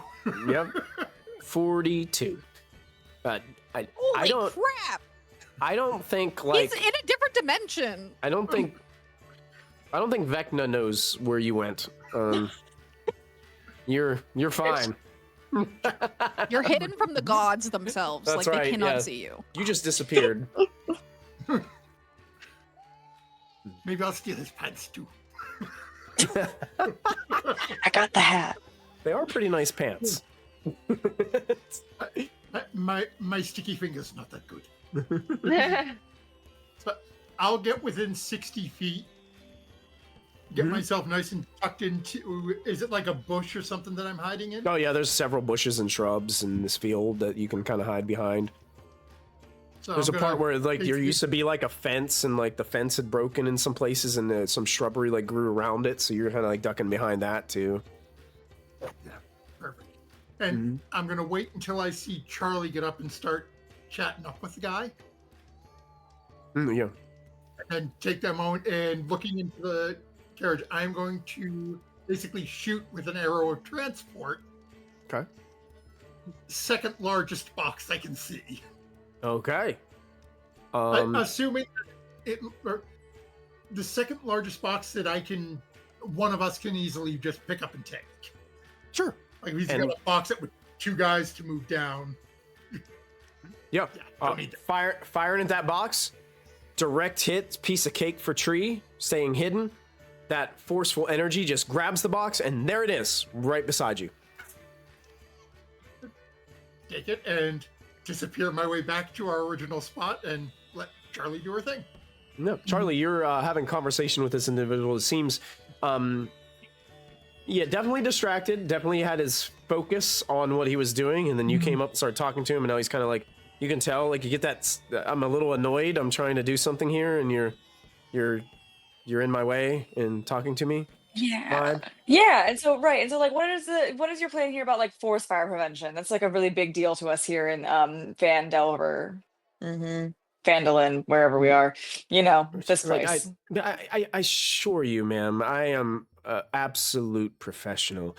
The way I set these things up, there is no way that we'll have any kind of issues with forest fires. Besides, we've got Colors. What kind of colors? Colors? Oh, She's just interrupting him constantly. All kinds of colors. I mean, we've got a spectacular show for tonight because All kinds of colors. Okay, and how big do the fireworks get? Oh, huge. We've got a couple that will consume the sky. And then, like, how many do you think? Like, how many do you think that might accidentally cause a forest fire? I told you, there is no chance of a forest fire tonight. Okay, but then what about that area over there? Does that look like a dry patch? And then while he's looking over there, she's gonna yoink his hat and run. You're just gonna take it from him? You're just gonna grab it? Yeah, I'm gonna try to steal it. I'm gonna try to, like. Go ahead and just run. make a sleight of hand check. Hell yeah. Just see if you can just grab it quickly. He's obviously going to notice, but because you're just yoinking it off. Will he? Oh, will he with an 18? You grab it. I mean, he definitely notices it. You just took his hat off of his head, and then you just run off in the distance. And he's like, and he just like yells at you, like holding out his hand. He doesn't chase after you or anything. It's like, what? I've been robbed. As she gets within 60 feet of me, I'm going to shoot her with the teleportation arrow and blip her back into our hiding spots. She just vanishes from his sight. All right. And Charlie, you appear next to Tree, who's holding a box of fireworks. And I will hand the hat to Emmy. Oh my gosh, that's so sweet. And he like tears up. She's like, God, thank you. You hear in the distance, I can buy a new hat with all the money I'm making from this. Oh. And he starts begrudgingly like start going, and he's like putting all of his fireworks out and setting up. Looks a little bit concerned and all. Now looking over his shoulder every now and again to see if some other random person comes and just takes something from his body. It's like for that I'm assuming he's wearing. It's like it's gonna be taken. And one of the other guys picking a box and says, "What happened to your hat, boss?" He's like, "Someone just stole it." What's your coin purse? And he like points it. Wait, it's really funny though. Like imagine just doing your job one day and then someone comes up to interrupt you doing your job, and in the middle of it just takes like your hat and runs. And that's all they wanted. That's all they take is your hat. That's D&D, baby. Mission successful. Shit. So you can successfully add that hat to your inventory. I will I'll screenshot it later and show you exactly what it looks like in our Discord. Because you now have a really fancy hat. This is awesome. Here you go, Emmy. Fancy hat for Emmy. She's gonna wear it on during the talent show, just so everyone knows. So I want be that sure guy that to be like, I want to be like, what? The guy's out in the crowd. That's my hat!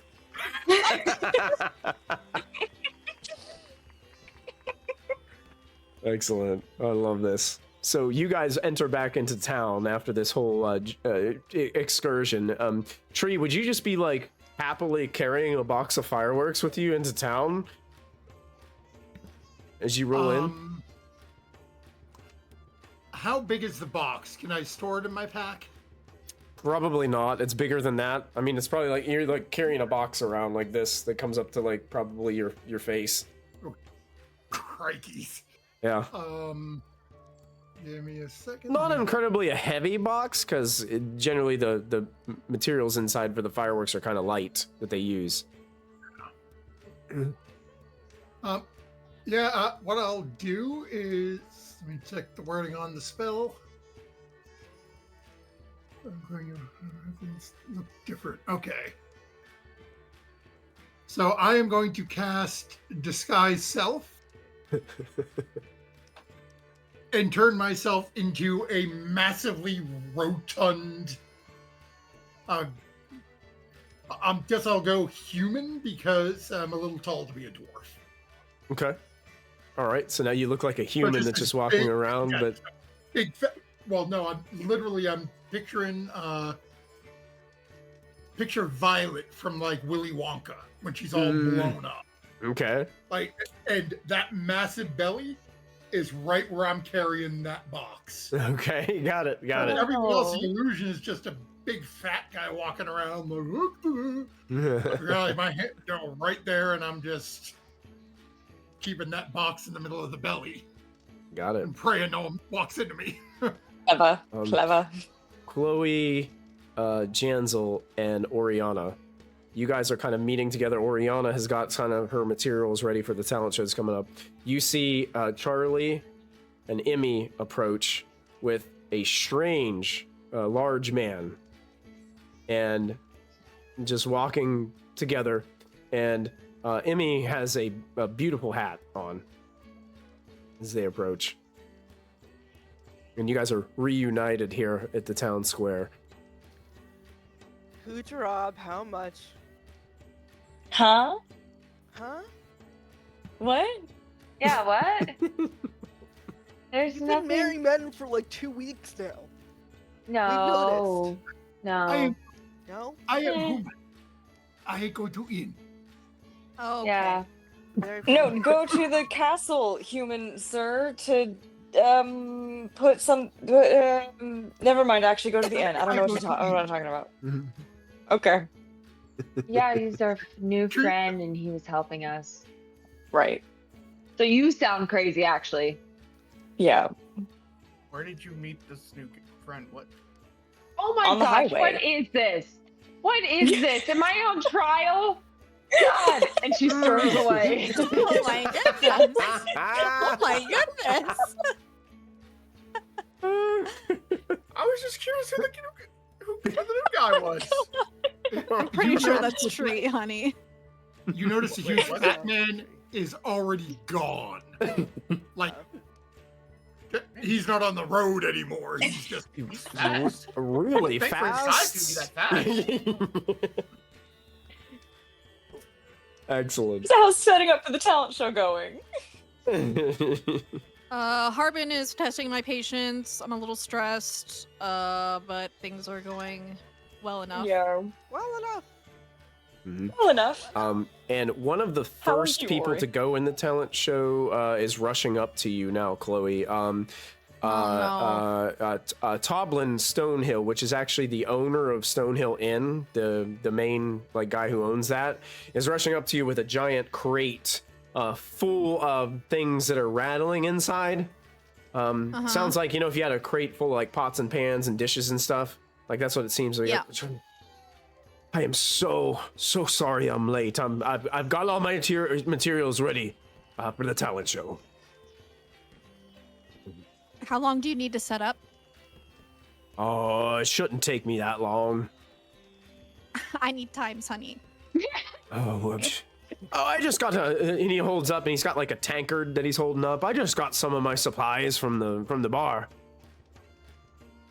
Okay. Can I go set him up? Can I go set him up now before you kind of do your thing? No, So that way they're just because ready? we have the opening. No, that's not how this works. We have opening ceremonies first. The orchestra and choir go first to open ceremony. Oh wow, that's Then a lot. I come on, That's big. introduce everybody. There's a lot of people involved in that, isn't there? Yes, so you cannot be in their way. I will get you on when you need to be on. Do you need help setting up before you get on there? I can send a couple hands to help you set up, so it's faster. What about him? Points to Jansel. Can he help me? Jansel, do you want to help him? Yeah, Jansel, do you want to help me? It depends with what. I just need to set up. He holds up these tankards and a few plates and other just random crap that he pulled out of his kitchen from Stonehill Inn. What is your... I don't know.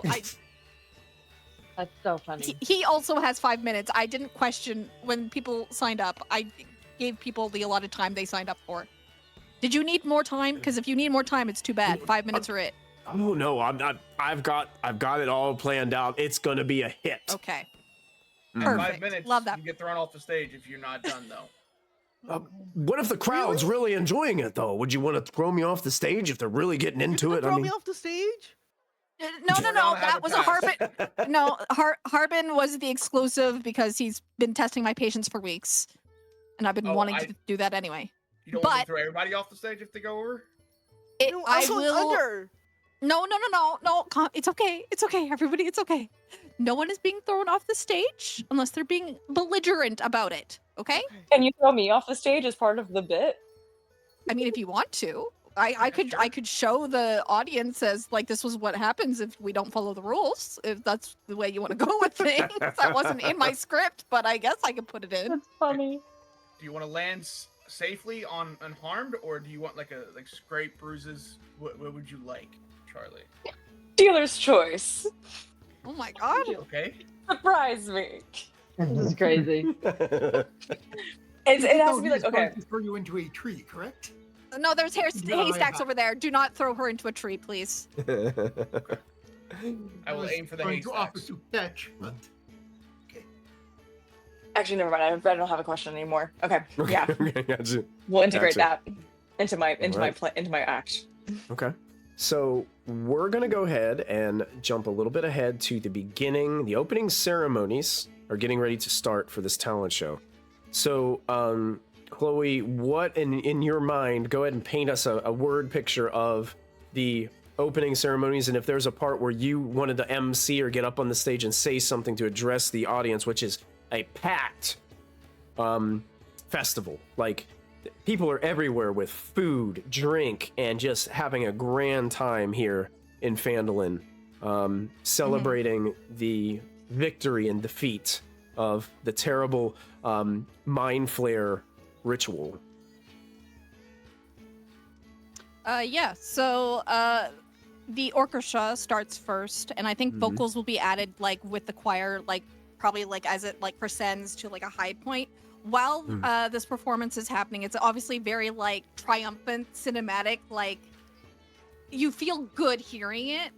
There's no like depressing tones. It's all about the celebration. And as that's happening, Chloe is adding her smoke effects and also prestidigitation to be like showing us highlights of what we've been through to get Phandalin over the trauma of this like green gas that was mutating everybody. So you would have like moments in the Underdark, moments in certain temples, moments of like defeating the mind flayers, moments of finding people, and just like it all like coalesce at the very crescendo into like a golden apple, and then sprinkles over the crowd as they finish. And there's this big ooh among the crowd as this sparkles kind of go, magical sparkles kind of go over the crowd, and then it erupts into an enormous applause from the audience as you hear cheers lift up from these opening ceremonies, and just a sense of awe watching this magical display of like all of your adventures kind of culminating into this end point here in this this festival. Anything else? Are you did you want to say anything or address the crowd? She would address the crowd. She would probably come on stage and do a very general like welcome to the first annual Applefest. We have come a long way to get here. I'm so glad to see so many of you, all of our residents in the crowd. We have an amazing show planned for the day.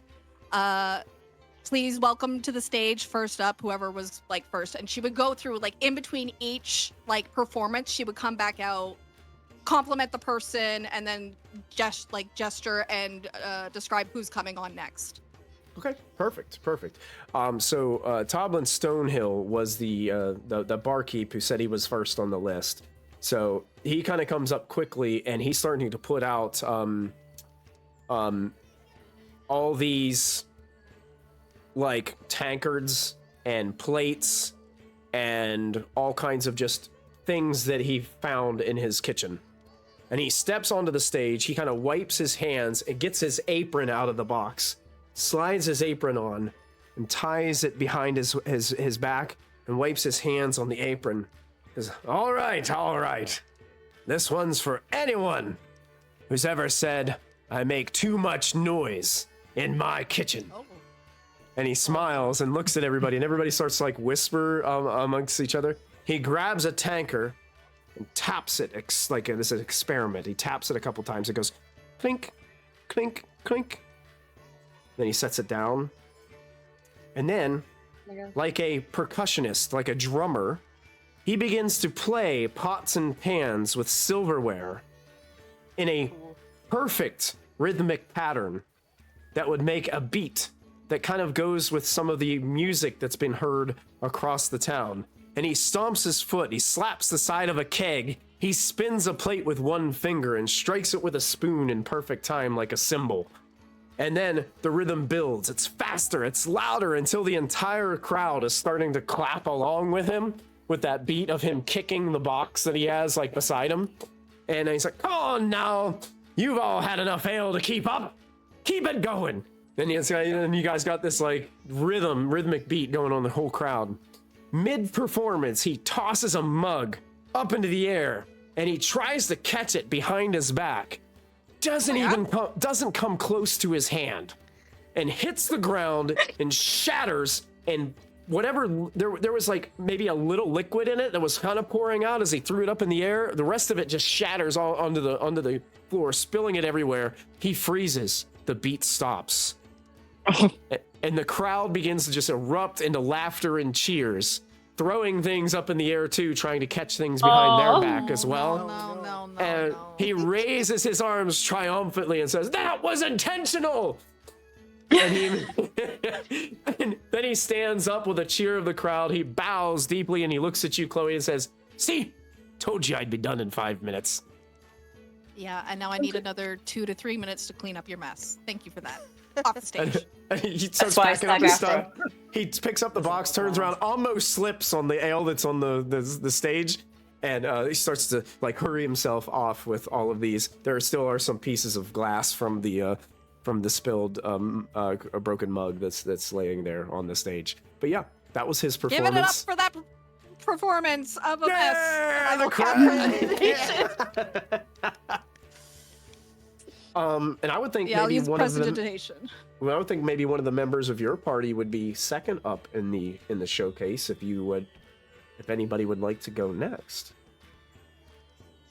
I can go next. Yay, and me. Mm-hmm. Okay. Please welcome to the stage your illustrious hero and ever talented Emmy. Yeah, the She crowd puts the hat on. goes nuts and is like, Emmy, savior of Phandalin! And everybody's like clapping. Oh, one of the heroes! Yay! And they're all clapping and cheering. Yep. Mm-hmm. She puts her hat on and goes, and then she walks out. She's like, hello. As you all know, magic is terrifying. Magic is scary. Magic might not need to exist. But what I'm going to show you is not magic. It is illusions. And she calls Chloe back up on stage and says, Chloe, we've never met before, right? The crowd looks confused. They look at each other. I've never met you. And I look at the crowd like they're like, weren't they both heroes of Phandalin? Oh, this must be part of the show. We'll just yeah. Do you have a coin that I can borrow? I will hand you a coin. And I have a coin. It's not a real coin, obviously. And she goes, thank you. As you will see, I will make this coin disappear. And then she goes, Mom, where's the coin?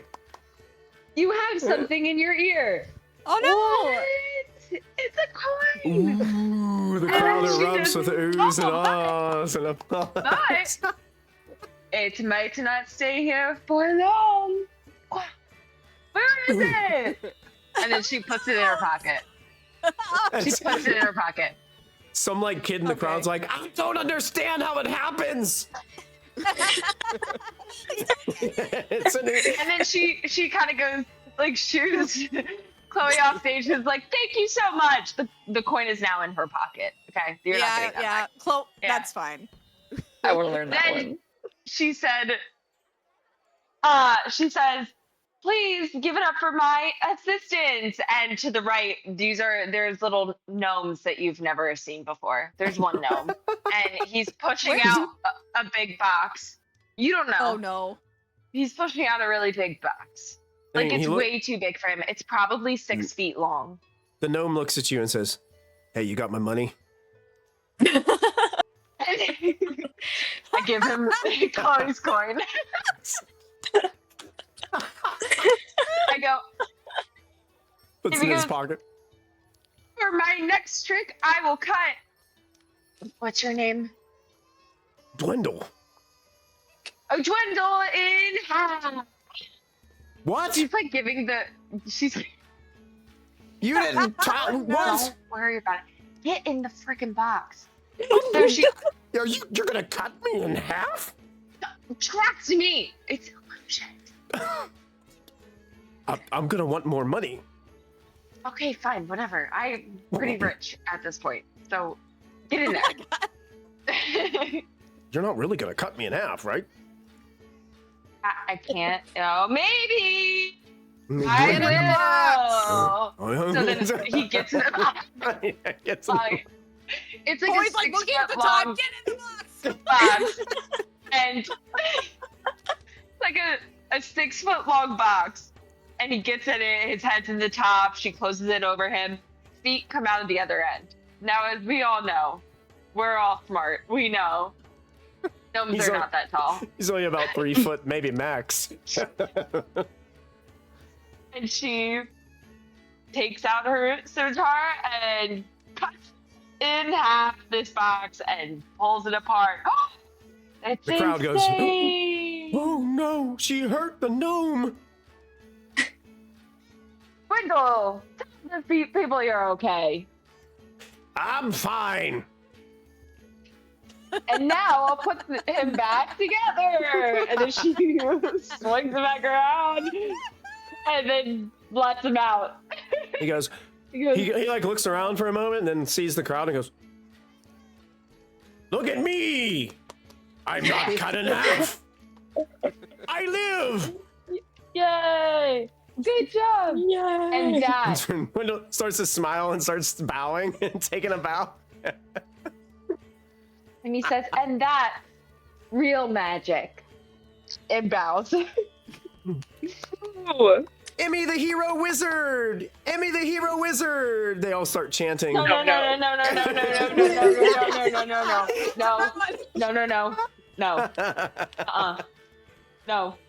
Emmy the illusionist. It's got alliteration. Yes! There you go. Love that. They all start, That's hard to chant, though. They're cheering, they're applauding, they love it, and Dwendal kind of like begrudgingly gets down and starts pushing the box back off of the stage. And then she like literally skips off stage. She's had the time of her life. She's had so much fun. Amazing. Wonderful. Right, as Emmy gets down from the stage, back in town for the festival, coming up to you, Chloe, is Sildar Hallwinter. Comes up to you and is like, "Oh yeah, I'm ready. I'm set. I don't need any special stuff. I might need just a helper from the audience, but I'll just find him right now. It would be perfect." All right, I will go on stage and introduce. Please welcome to the stage, Sildar. Ah! He stands up like, walking out. Some people like start applauding. Some people are questioning what's about to happen.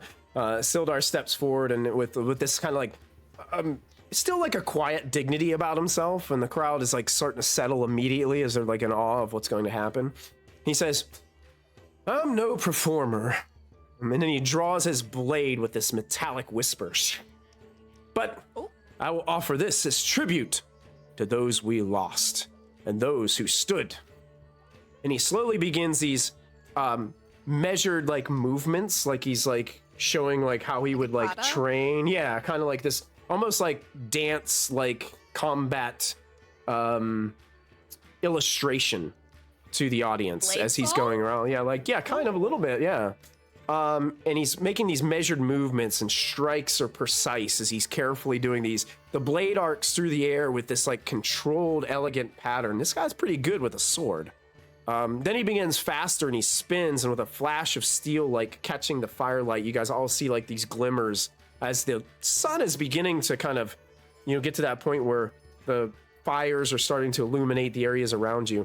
And then a volunteer from the audience like nervously tosses an apple up into the air, like towards Sildar, and he does a 360 like spin with his whole body and takes the sword and just carves the apple in 2 parts.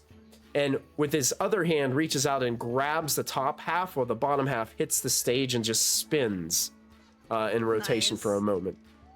And then he goes with his sword, he holds up the sword and says, "To Phandalin! May it stand longer than any blade." And then he takes the half of the apple and goes, "Ow." Then sheathes his sword and walks off the stage with, at first a stunned audience, but then they go into this thunderous applause as he's walking down the steps on the side of the... Nice, very nice. Mm-hmm. So then any others from the party would be able to go next. Okay.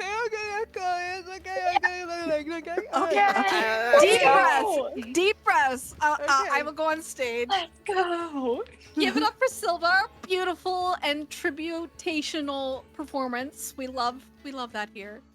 Up next is a very important person to Phandalin. Someone who keeps us grounded and guided. Please welcome to the stage the hero of Phandalin, Delvin Oriana.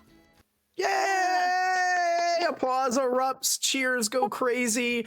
You hear the same shouts like when Emmy went up, Heroes of Phandalin, yay! Oh God. Me. You. Us. Okay. Can you hear that? Yep. Yeah. Yeah. Gather round, mateys, I bring you a tale of friendship adventure, so ready your ale. For this talent show, I'll tell you this night. So pick up your flagons and go grab a pint. The 6 of us go on journeys together. Can't really hear what I'm playing. Mind players beast no matter the weather. We're known for being so solid and steady. So now let's begin, you better be ready. Janzo was a boxer, king of the ring. But now he's decked out in armor and bling. He has lots of dignity and doesn't cause trouble. Unless he can summon and fight with his double. Emmy's battle habits and personality in one are electric and dangerous and lots of fun. She starts a skirmish and ferociously fights. Sticks mud and dirt covered, she's such a sight. Chloe knows lots and keeps us in order. Of the whole group, she is much shorter. She gathers our loot and keeps track of us all. Without her support, we surely would fall. That's true. You see, while our party is wonderful fun, we keep adding to our list that has to be done. But there are more characters that must be heard. So let's me hearties keep up with the word. Tree is not like your regular kitty. Invisible or rainbow, he is so pretty. He uses his bow to pick them off one by one. If he gets a goblin, his dinner is done. Charlie is never one to ignore. To loot and to plunder and how to even the score. Ooh. My loyal friend, even when we were stranded. I don't take anything about her for granted. Somewhere in the back of our minds, we hear a merciful voice that's mostly kind. Voice tells us when to move into role. It's kind of like someone's the master of gold. So hidden my tail under the shiny moonlight. We are a group made to ferociously fight. We'll take all your gold and your skulls will bash in. And you'll find all of us here in Phandalin. Oh my You didn't even need inspiration, bitch! That was so fucking good! That was so good! That was so incredible! Amazing. Why do I feel so emotional? Like, player is upset right now. Like, I'm so sad, and like, that was so good. That was incredible. I'm like literally Incredible. gonna cry. That was So awesome. That was hilarious. Oh my god. That was amazing. Wow. Well done. Well done. You're getting Wow. bravos in the chat. Bravos That in was the chat. really sweet. That was amazing. Oh my god. So good. Oh my god. I love that. Amazing. Please, if you could, would you share the lyrics of that in like the Discord network server for like everybody in our Discord to Yes, look over those please. later? Because that's amazing. That was so Okay. That good. was so good. How do you top that? Like, who's gonna go next? I mean, That was amazing. Janzel. Janzel's Sorry. going He in. walks up to Chloe and goes, I quit. No. Oh my god. I beg you, do not quit. I am fleeing the country. Please don't. No, we need you, Kitty. Don't make me put a leash on you. You're not going anywhere. Yeah, if anybody, if we have another person from the party who would like to go, like I said, if you don't feel comfortable doing anything or doing it, you don't have to. So, but it's, I want to let everybody have a chance. If you want to go up and do one, you can go up and do one. Charlie, you want to go next? If nobody else wants to go before me. No, because my play's at the end, so you guys should all go before I finish it up. Well, Okay. Harbin has to go before the play, but you know. So now that I don't have any particular... Oh, I did have a lighter the whole time. I could have had a lighter up for your song. Damn it. Anyway. Listen. All our drinks up. I She told did. us to get a drink, so we grabbed a drink. Alrighty, that's good. Yeah. Now, I will say this. I don't have any real-world talents, okay? Charlie's talent is juggling. So I'm just going to describe it.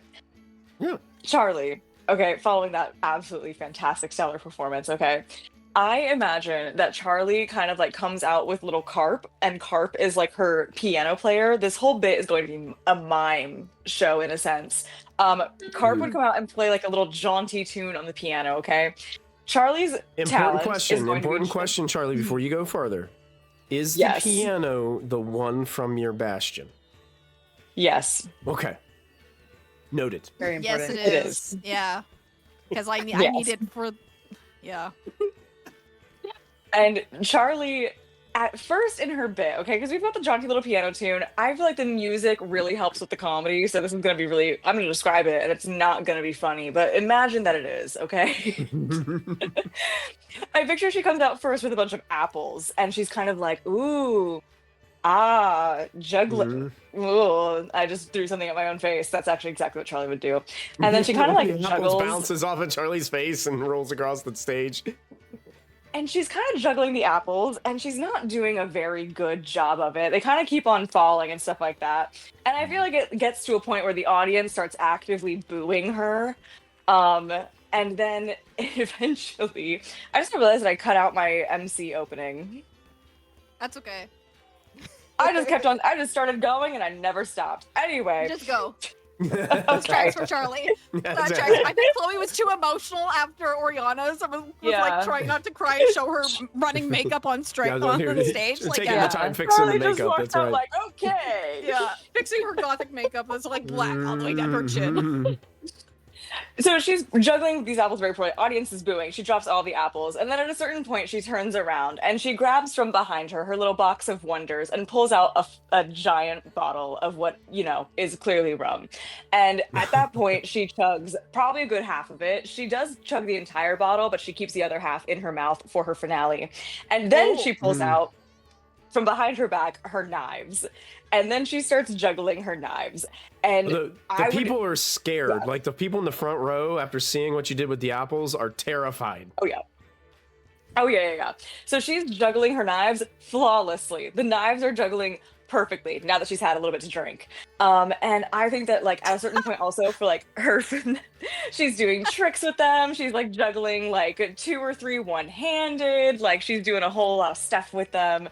And then at like her finale, the apples kind of come back and she's like throwing daggers to like, impale the apples on like the back of the stage and things like that. Really cool stuff. Ends it with a flourish, catches all of her knives, and then with like a little like lighter that she has, like spits out her fire, like spits out the liquor into the, what is it? Fire. The fire. Right. Yeah. The thing, and then it becomes like she blows breathing. out fire. Yes, fire.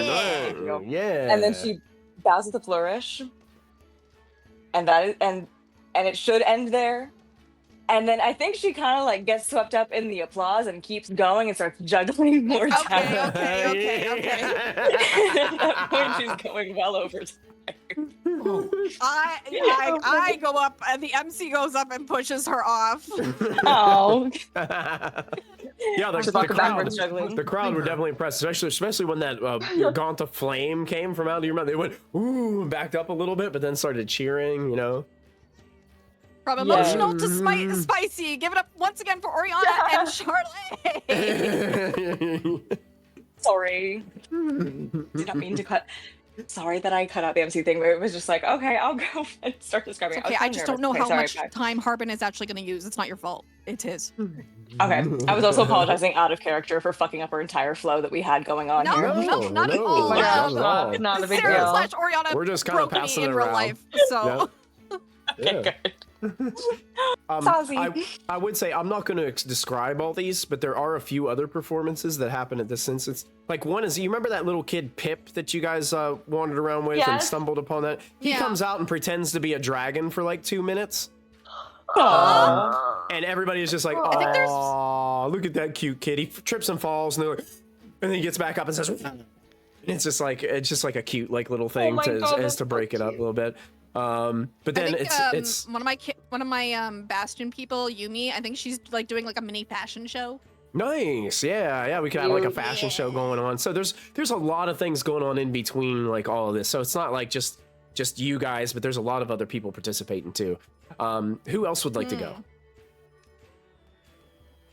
So Tree will step up as well, given Chloe was dealing more with running it. I know Janzel's back in that area, so Janzel's probably the only one that saw that Tree had been around, but all of a sudden he is very poorly writing something out on like a little strip of parchment. Mm-hmm.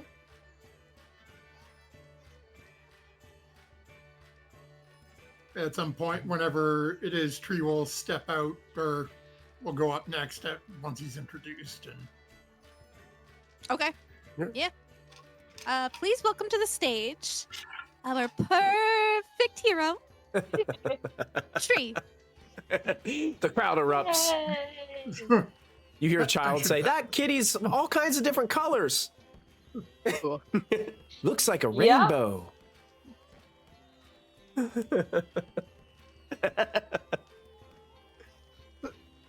I had originally a plan to do for all of you. But then as we remember, somebody sort of broke everyone. Yeah. And while the performance was magical, there was something missing from it. Oh.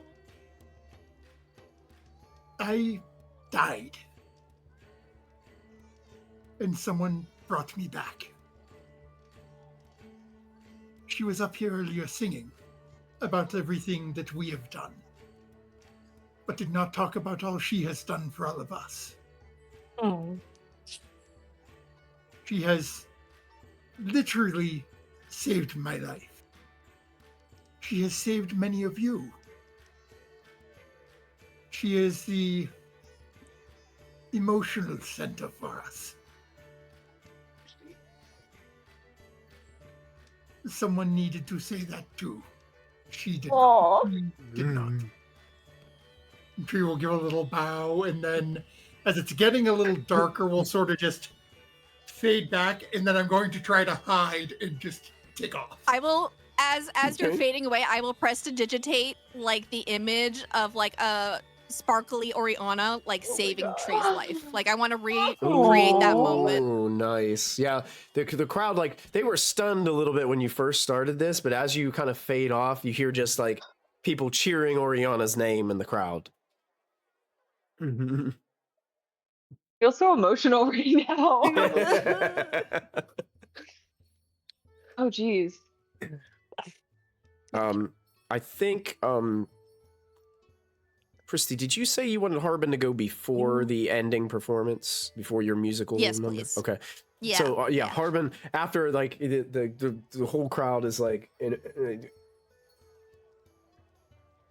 and he's kind of Harbin comes up to you and he's like, "Okay, I made it. I'm ready."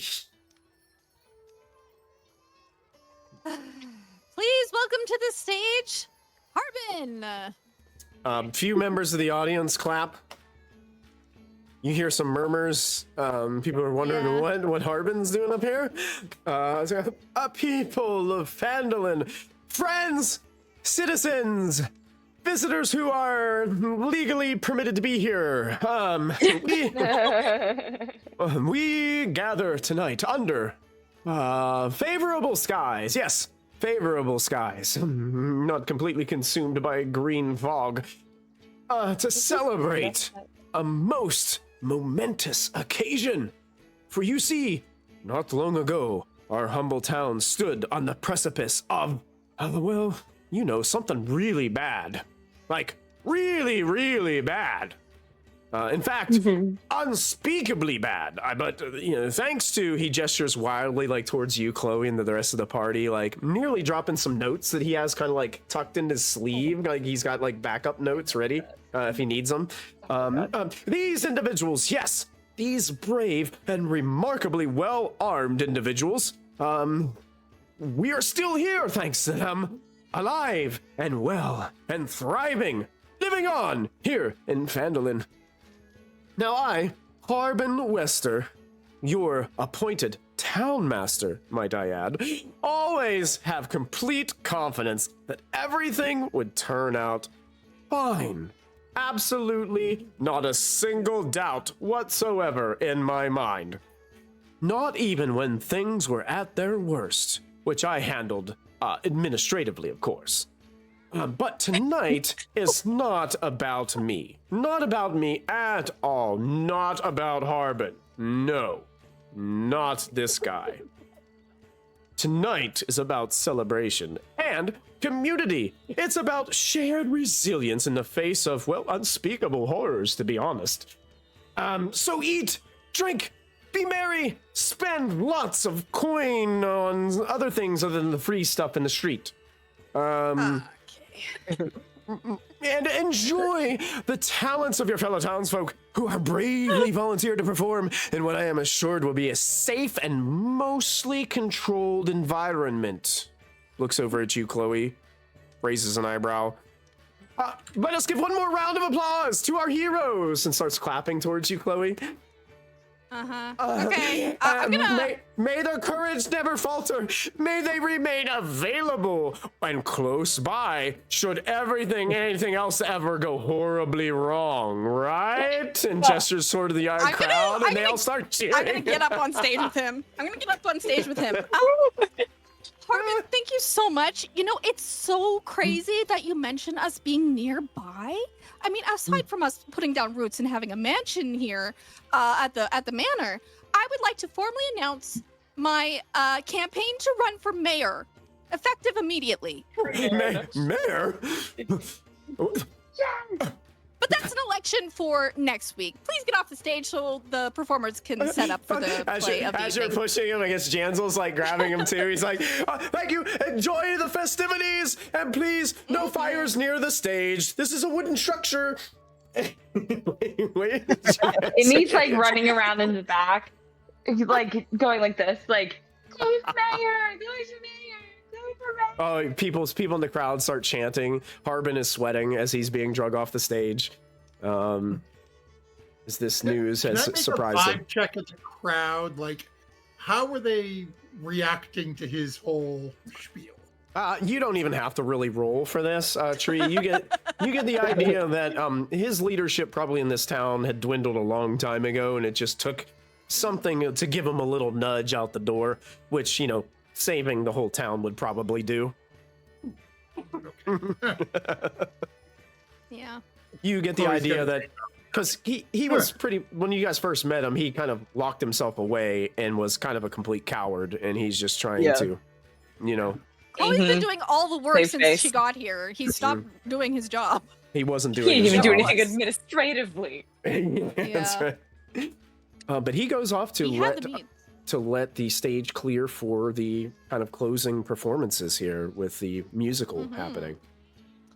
Yeah, so we're doing a musical with Chloe's theater group that she's hired for the Bastion.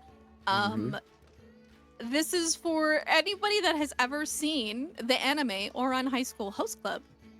That is what the script is based off of, which is about a poor human girl that goes to this illustrious college that's very expensive and only like the best of the best or nobles can get in. She gets a scholarship.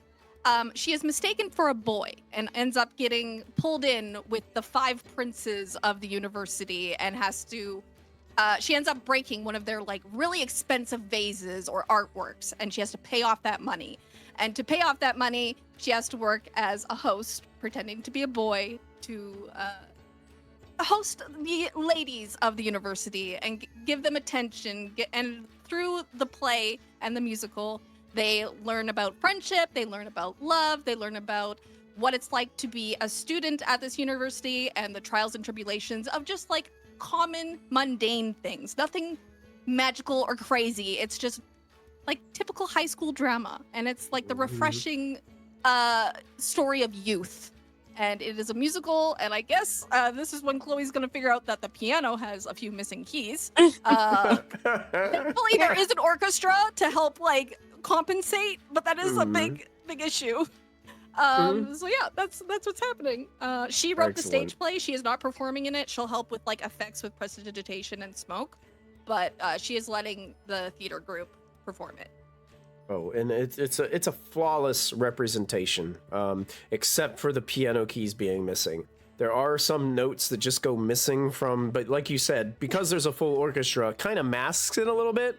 But that first time that whoever was playing the piano went to go for that, we were like, what the hell? You know, I was like, I have to fix that. How am I gonna do this on the fly? And you know, good thing you got a professional pianist there who's working their fingers to make it to where they can hit some other notes that won't completely botch the entire musical event.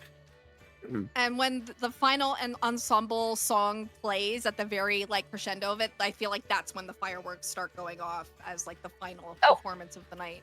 I'm gonna yes and this really quick. Okay. Before that happens, there's a they got a laser light show. Nope. Sorry, premature laser light show. It could be a laser light show. It doesn't have to be fireworks. No, that was really cool. Fireworks that after you kind of like finish those, you finish this like the musical event, the crowd erupts in applause, but then they see a halfling woman stepping up on the stage, like in front of everyone, and everyone gets really quiet, and music stops. Everything is kind of silent. You can hear it's so silent, like you can start to hear crickets chirping around the nighttime scene, fire crackling around different areas. And it's Kaylin Alderley who goes up to the stage. And she's standing there, and she looks to the crowd with a soft voice. And she smiles warmly to everyone. Says, well, no, I'm no bard, but I know a good story when I hear one. And lately, we've been living one. She looks towards all of you that are kind of gathered and regrouped kind of probably off the side of the stage there.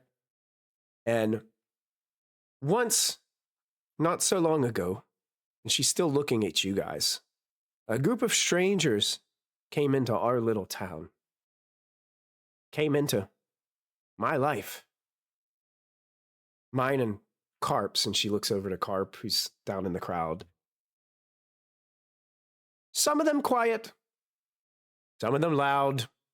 Some, I'll be honest, a bit strange. The crowd starts to chuckle amongst themselves. But when darkness came creeping in, they didn't run. They stood. Not because they had to, but because they chose to. And if it weren't for that choice, I wouldn't be here. Her voice kind of softens. And she starts going in, I'm not going to elaborate, but she starts going into the details of things that she had to deal with during the time that she was away, the torment, the stuff that they were doing to her mind. And she says, I wasn't always there, but I still knew. I could see them when they arrived. And they were there for me. They saved me. So that part where you guys kind of saved her and she was like totally out of it, she still had that feeling like, and she still knew that you guys were there to save her. And then as she finishes off this, looking to the crowd is just in awe. Like nobody is talking. Everybody's just focused on her. And that's the kind of story worth telling. Not one of absolutely perfect heroes, but of people who decided to do what was right, even if it was hard. She pauses, her eyes are kind of glistening, tears kind of welling up a little bit. So here's to you, and she looks to all of you. May your road be long, your burdens light. May you always find your way back to a place that feels like home. A place that feels like, she looks all around to all the people, a place that feels like Phandalin. Then you hear some murmurs and then a little bit of applause start erupting up, and then the crowd just starts like clapping for Kaylin as she kind of like looks at you, gives you guys a little head nod, and then Carp runs up, gives her a hug, and she kind of leads herself off to the stage with that closing ceremony. And then the fireworks begin as these massive explosions of light start taking place. Some of the crowd, some of the My God. some of the fireworks and music start to kick up during this. There is a massive firework that explodes in the sky and looks like this phoenix. There it is. We did yeah, it. There you go. She got the fireworks set up, and the fireworks just go nuts. And Emmy, thinking about how awesome this night was, you start thinking that it might be time to start to talk to your friends about some plans that you have been pondering over a little bit of time. So as this fireworks show is going on and just oohing and eyeing the crowd, Emmy approaches the rest of the party who are enjoying these fireworks. Emmy, I'm going to let you take it away. I don't really know how to say this, so I'm just gonna say it. You guys, this is the only time you've ever seen her not totally sure of herself, not outgoing, boisterous, loud, jumping around, ready to do something, not conniving, but cunning. Mischievous. She is kind of looking at her face. She goes, I don't know how to say this, but I'm just gonna say it. When I found you, I think I was living in a barrel, maybe like an old wheat barrel. And, I didn't really need friends because everybody comes and goes. But then you became, she sniffles, you became my family. And the great thing about family that I've learned is that family's always there. And, I think that this next chapter for me is going to be a little different than it is for you. I've had this great opportunity that I've given to myself to take talent shows on the road and bring this joy and community to every town. So I've decided I've given the opportunity of joy to all other towns because you guys are the wind beneath my wings and you let me fly. Okay. Oh.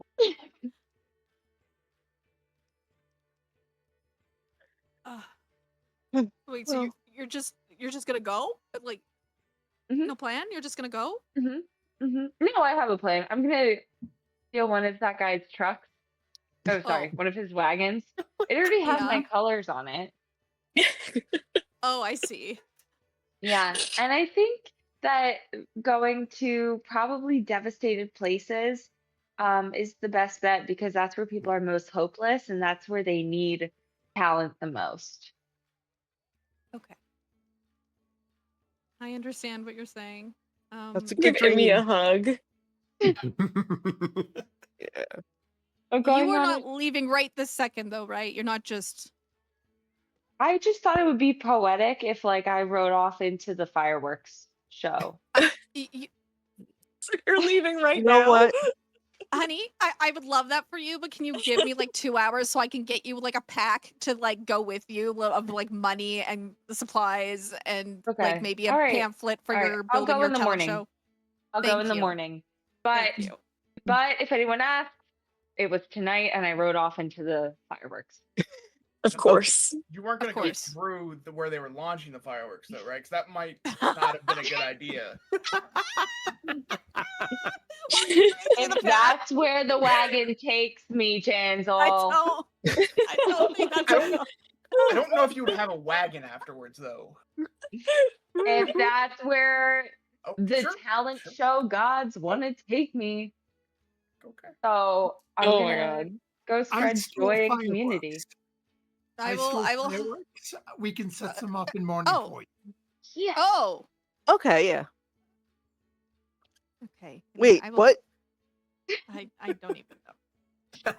Yes, Let's I have a sold drink big tonight. box of fireworks. Please just be careful. I worry about you. I'll send you a message every so Oh, me? often, okay? Oh, me? I thought you were talking about Troy. No, I was talking about. I was Oh. talking to Emmy. I mean, I am not surprised that you guys stole fireworks. I'm worried that Amy's leaving with no planning. I've planned this out. I've already written to a few other towns while you were really busy. Wow. Yeah. Good job, Amy. Great job. Thanks. And I also signed your name as a letter of introduction. So I could have given you a real one. don't worry, you were so busy. You learned how to forge my signature while I was busy. That's a talent. Cool. Yeah, Yeah. I love that for you. I love Amazing. that. Yeah. Amazing. I'm not even mad because I would have given you one. But don't worry, guys. I'll come home, and she gives you guys a big group hug. Oh, Yeah. Oh my god. Come home. I will give you a You real will always letter be on part the of my road. crew. Aw. Part of my crew, part of my heart. We'll keep your room open. yeah. You can let people stay in there, but I will No. tell you that there's a lot of daggers in certain places that you would not expect, just in case. You're We'll not leave it taking them with you? No, well, I have so many, you know. Oh, okay. I have so many. Okay. I love it. Okay. I'm going to take. Oh, I have Emmy. marked down in my inventory, and I don't. Black shiny glass stone chunk. Does anyone remember where that came from or how large it is? Black shiny glass stone chunk? Is it not like a piece of obsidian or part of the obelisk? Yeah, when you shattered that floor, did you take like a piece of that floor? Oh, it was the floor. It was the black that's floor. Oh yeah. That started like swirling around after you guys defeated the mind flayers. You guys like, was it that? How? I think that was. Yeah, that's right. How big of a piece would I grab? Did I grab? Is it something that I think I could slip onto Emmy without her noticing? It's probably about the size of a baseball or softball, so it's in the palm of your hand. Yeah. Okay, that would be too much then. Give her a dagger. Just like, oh, you dropped this one. Maybe she has a wagon. Amy, I will say before you go, I will be sending you a magical message. Please don't freak out when I send it to you. Is it an illusion? It's like the earrings. It's like the earring because you have the earring. Oh, that's science. Yeah. Yes, that is science. So, but remember, the science only allows like Bluetooth 25 words. So be very careful with your words. Okay. Okay. And guys, don't forget about the electricity. That was cool. That was awesome. Do something with that. Okay, we'll think of something good. Okay. I'll probably use it too for my. If you hear about a talent show burning something down, just know I did it. Okay. I think we. I recreated. No, like I did it. Like I recreated You made electricity. it. Yeah. I did it. Yeah, you did it. Great. Awesome. I love that. That is wonderful. We are now co-conspirators in her crime. So is this ever heard of plausible deniability? Yes. As this conversation begins to die down in the midst of the fireworks, Emmy, are you waiting, or are you gonna go ahead and just like start walking towards the cart? Wait till the morning. Wait till the morning. Gotcha. Okay. Yeah. So as you wait till the morning, the night was a huge success. Applefest was amazing. The people all enjoyed it. It's definitely going to be a staple of Phandalin now, from going on into years and decades into the future, as this has been established here. celebrating you all, the heroes of Phandalin, and then just the pure joy of the people in Phandalin for not having this terrible ritual being on them anymore. Celebrating just life and entertainment and just being able to just live in this community. You guys go to sleep for the evening. You wake up the next day. And actually, Chloe, as you are downstairs, and actually pretty much all of you are downstairs like getting breakfast, there is a knock at the front door. I'll go open it. Go open it. Chloe, as you open the door, there is a postman at the front door with a satchel over his shoulder, holding on to a elegant looking envelope. There's a horse kind of off to the side that the with a saddle that the mail carrier had ridden to your establishment. Yes, ma'am, kind of bows towards you. A letter for Miss Chloe Pendragon. Is that it? Yes, that's correct. Yes. Please sign for it. I have to get these signatures. Oh, yeah. it's I can just get Amy to sign for it. Damn, I'm losing her and I need her. Great. He just walks off with his satchel, gets on top of the saddle of the horse, and gallops away. And you're holding this nice envelope in your hands. You recognize the wax seal that shuts this envelope. It has your family crest on it. Okay. I will walk back towards the dining room and open it as I'm walking back towards the group. Okay. Yeah, you see Chloe's opening up, and if you are in Roll20, I'm going to show you what is inside. Do you want me to show it to you first, or do you want me to just go ahead and show it to everyone? You can show it for it, because the stream will want to see it. So yeah, sure. Go for it. I will show it to everyone, and I'm going to turn our map view on so everybody can see this. But you have an invitation that was sent to you, and I'm going to show to players, show to everyone. It's going to pop up on your screen. This is the invitation that you receive. I'm sorry, folks in Twitch. It kind of cuts off the bottom of it, but we'll have someone, if you want to read it aloud. Chloe. Wedding. The fuck. Sorry.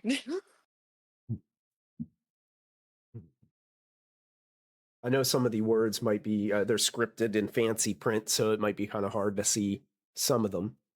If you'd like me to read it, I can just go ahead and read it aloud to everyone. Yeah, go ahead and read it for everybody. The honor of, well, it starts out, it has this very elegant letter P at the top. It's very much your family, letter logo kind of thing that, your father would have. The honor of your presence has been requested, along with your closest companions, to celebrate the marriage of Sir Balefire? Balefire, Pendragon, and Madame Seraphine Velatrix at the majestic Pendragon Estate, Baldur's Gate, the 7th of Flame Rule during Lyra's Night. Reception to follow. Chloe just says, "What the fuck?" That's yeah. What the fuck? What happened? I guess out of character. Does the name Seraphine Velatrix ring a bell for her? Does it? I'm gonna ask you. Oh, that was a GM bold move right there. You asked a question, and I just tossed it right back at you. I don't think she has, because I don't think Chloe saw this coming. So no, I don't think she knows who the frick this person is. So yeah, that explains the what the fuck, and she just drops it on the table. Okay. Yeah, you guys are all seeing this probably now in front of on Jansel the table. is probably where I put it. In front of Jansel. I will pick it up. And what happened? Does this name sound familiar to me? Because I'm also from Baldur's Gate. Read it aloud. I would say if Chloe doesn't know it, you probably wouldn't know it either, Jansel. Okay. Gotcha. Are we gonna go to this, Chloe? Yeah. Okay. I need to kidnap my father because, like, who the hell? We're going to a wedding. I will show the. I'm gonna crash a wedding. Is what's gonna happen. And we're doing a kidnapping. No, you're invited. No, but you're I'm gonna invited. beat up my dad. Are we gonna ransom somebody? No, I'm gonna beat up my father. I'm there. That's a choice. I'm gonna take this to Matilda. Does she know? Is she aware? Okay. How I'll long? be right back. How long has Matilda been with you in Phandalin? Oh, good question. When did I build the arcane study? Because that's when I invited her. Yeah. Okay, she probably knows of this individual because your father has been dating this individual for quite some time. Oh my god! Spicy, spicy. Mm-hmm. Oh my god! Okay. Is it like can your I ask dad Maddie? is marrying someone the same age as you? Oh god. No, seriously, I'm asking, what does she know about this woman? Who is this woman? Is she my age? Is she older? Is she like, is he the sugar baby? Like, is this an old woman? Yeah, who is it? Maddie's like, look. I get it, okay? I get it. It's a lot at one time. I'll let you in on all the details. Everything that I know, at least. Okay. But that's where we're going to end that scene. Oh my god. I knew better. I knew better. Our final scene for tonight is Oh you hear the clippity-clop of hooves, the horse. You hear the rattling of wagon wheels across rocky ground.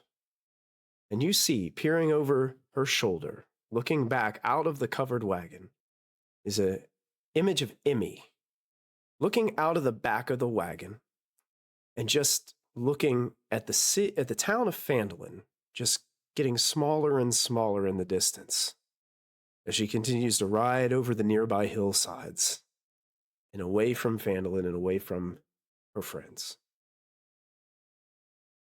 And in the Can distance, I add to that? in the distance, you guys can hear this echoing sound of first my hat, then my wagon. Hell yeah. Emmy, And take hearing You that, as can I set off the fireworks we stole that we promised we'd set off for? Oh, and so she can see them in the distance? Yeah. All right, Emmy, you start to see I'll set off. you start to see all these fireworks going off in Phandalin. And what were you going to do there at the very end there, Emmy? she's like so happy. She turns and she looks down and smiles at what she has. She has stolen a flask from Charlie, one of her favorites. Yes. She went into she went to Chloe's room while she was signing for the thing in the morning while she was signing it and got one of her necklaces so that she can wear it close to her. She has one of the goblin like toes from Tree. And she's like, Tree. She has one of the she's watched Oriana do her ceremony, not her ceremonies. What are they called? Rituals. She took probably like an important piece from that. Like she doesn't know, but she's like, Ori really liked this one, so I'm gonna take it. And then from Janzel, she took the breastplate that was being made for him. What? My Remember Evi? hello? You know the one that you've been waiting for? Yes. Excuse you. Oh, I'm gotta go hunt her down real fast. Guess I'm Janzo's leaving for a little bit too. We'll just make a new one. We'll make a new one. Huh? I think she took my armor. We'll make a It new one. does She not took my fit armor. her. It doesn't fit her at all. No, it does. No, it does. It's the It liquid does. makey It armor. forms to your skin. Oh, I don't think she knows that. And she's Well- like, she like hangs it in the wagon, like, No, Dancel. it's in a bottle. It's in a bottle. It's What liquid. is this liquid. thing? It's liquid. Yeah. liquid. You pour it on you and yourself. it sticks to your skin. Well, then why was that? Why was it's making There might it? have been something else was being made. It could have been for something Yeah. else. Yeah, Liz, that could have been another if you breastplate look that was being built for him, and you could Yeah. You could have most taken my certainly old take it. ones, my old Mhm. armor that I was wearing. What, the sweaty ones? I don't want the sweaty ones. Okay,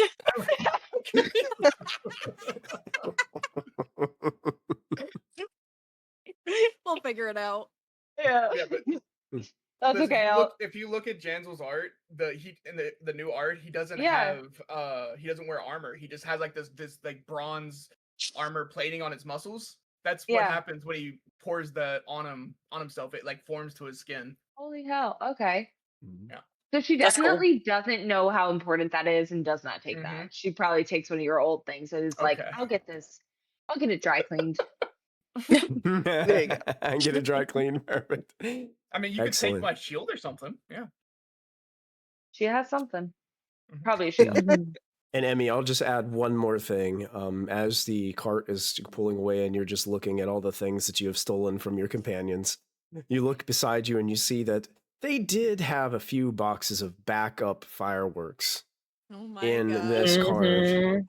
And that brings a little Yeah. joy to your heart and a smile upon your face as you see this. And that will be where we fade the scene to black. And that is where we will end this campaign Wow. of Phandelver and God. below the Shattered Oh my Obelisk. god. Wow. The module's over. We did the module, fam. You did the Way module. crazy. Storm King's Thunder. Yeah, that's right.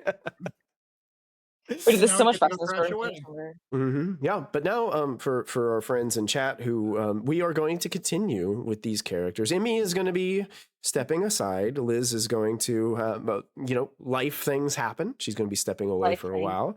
But the rest of us plan to continue this adventure with these characters.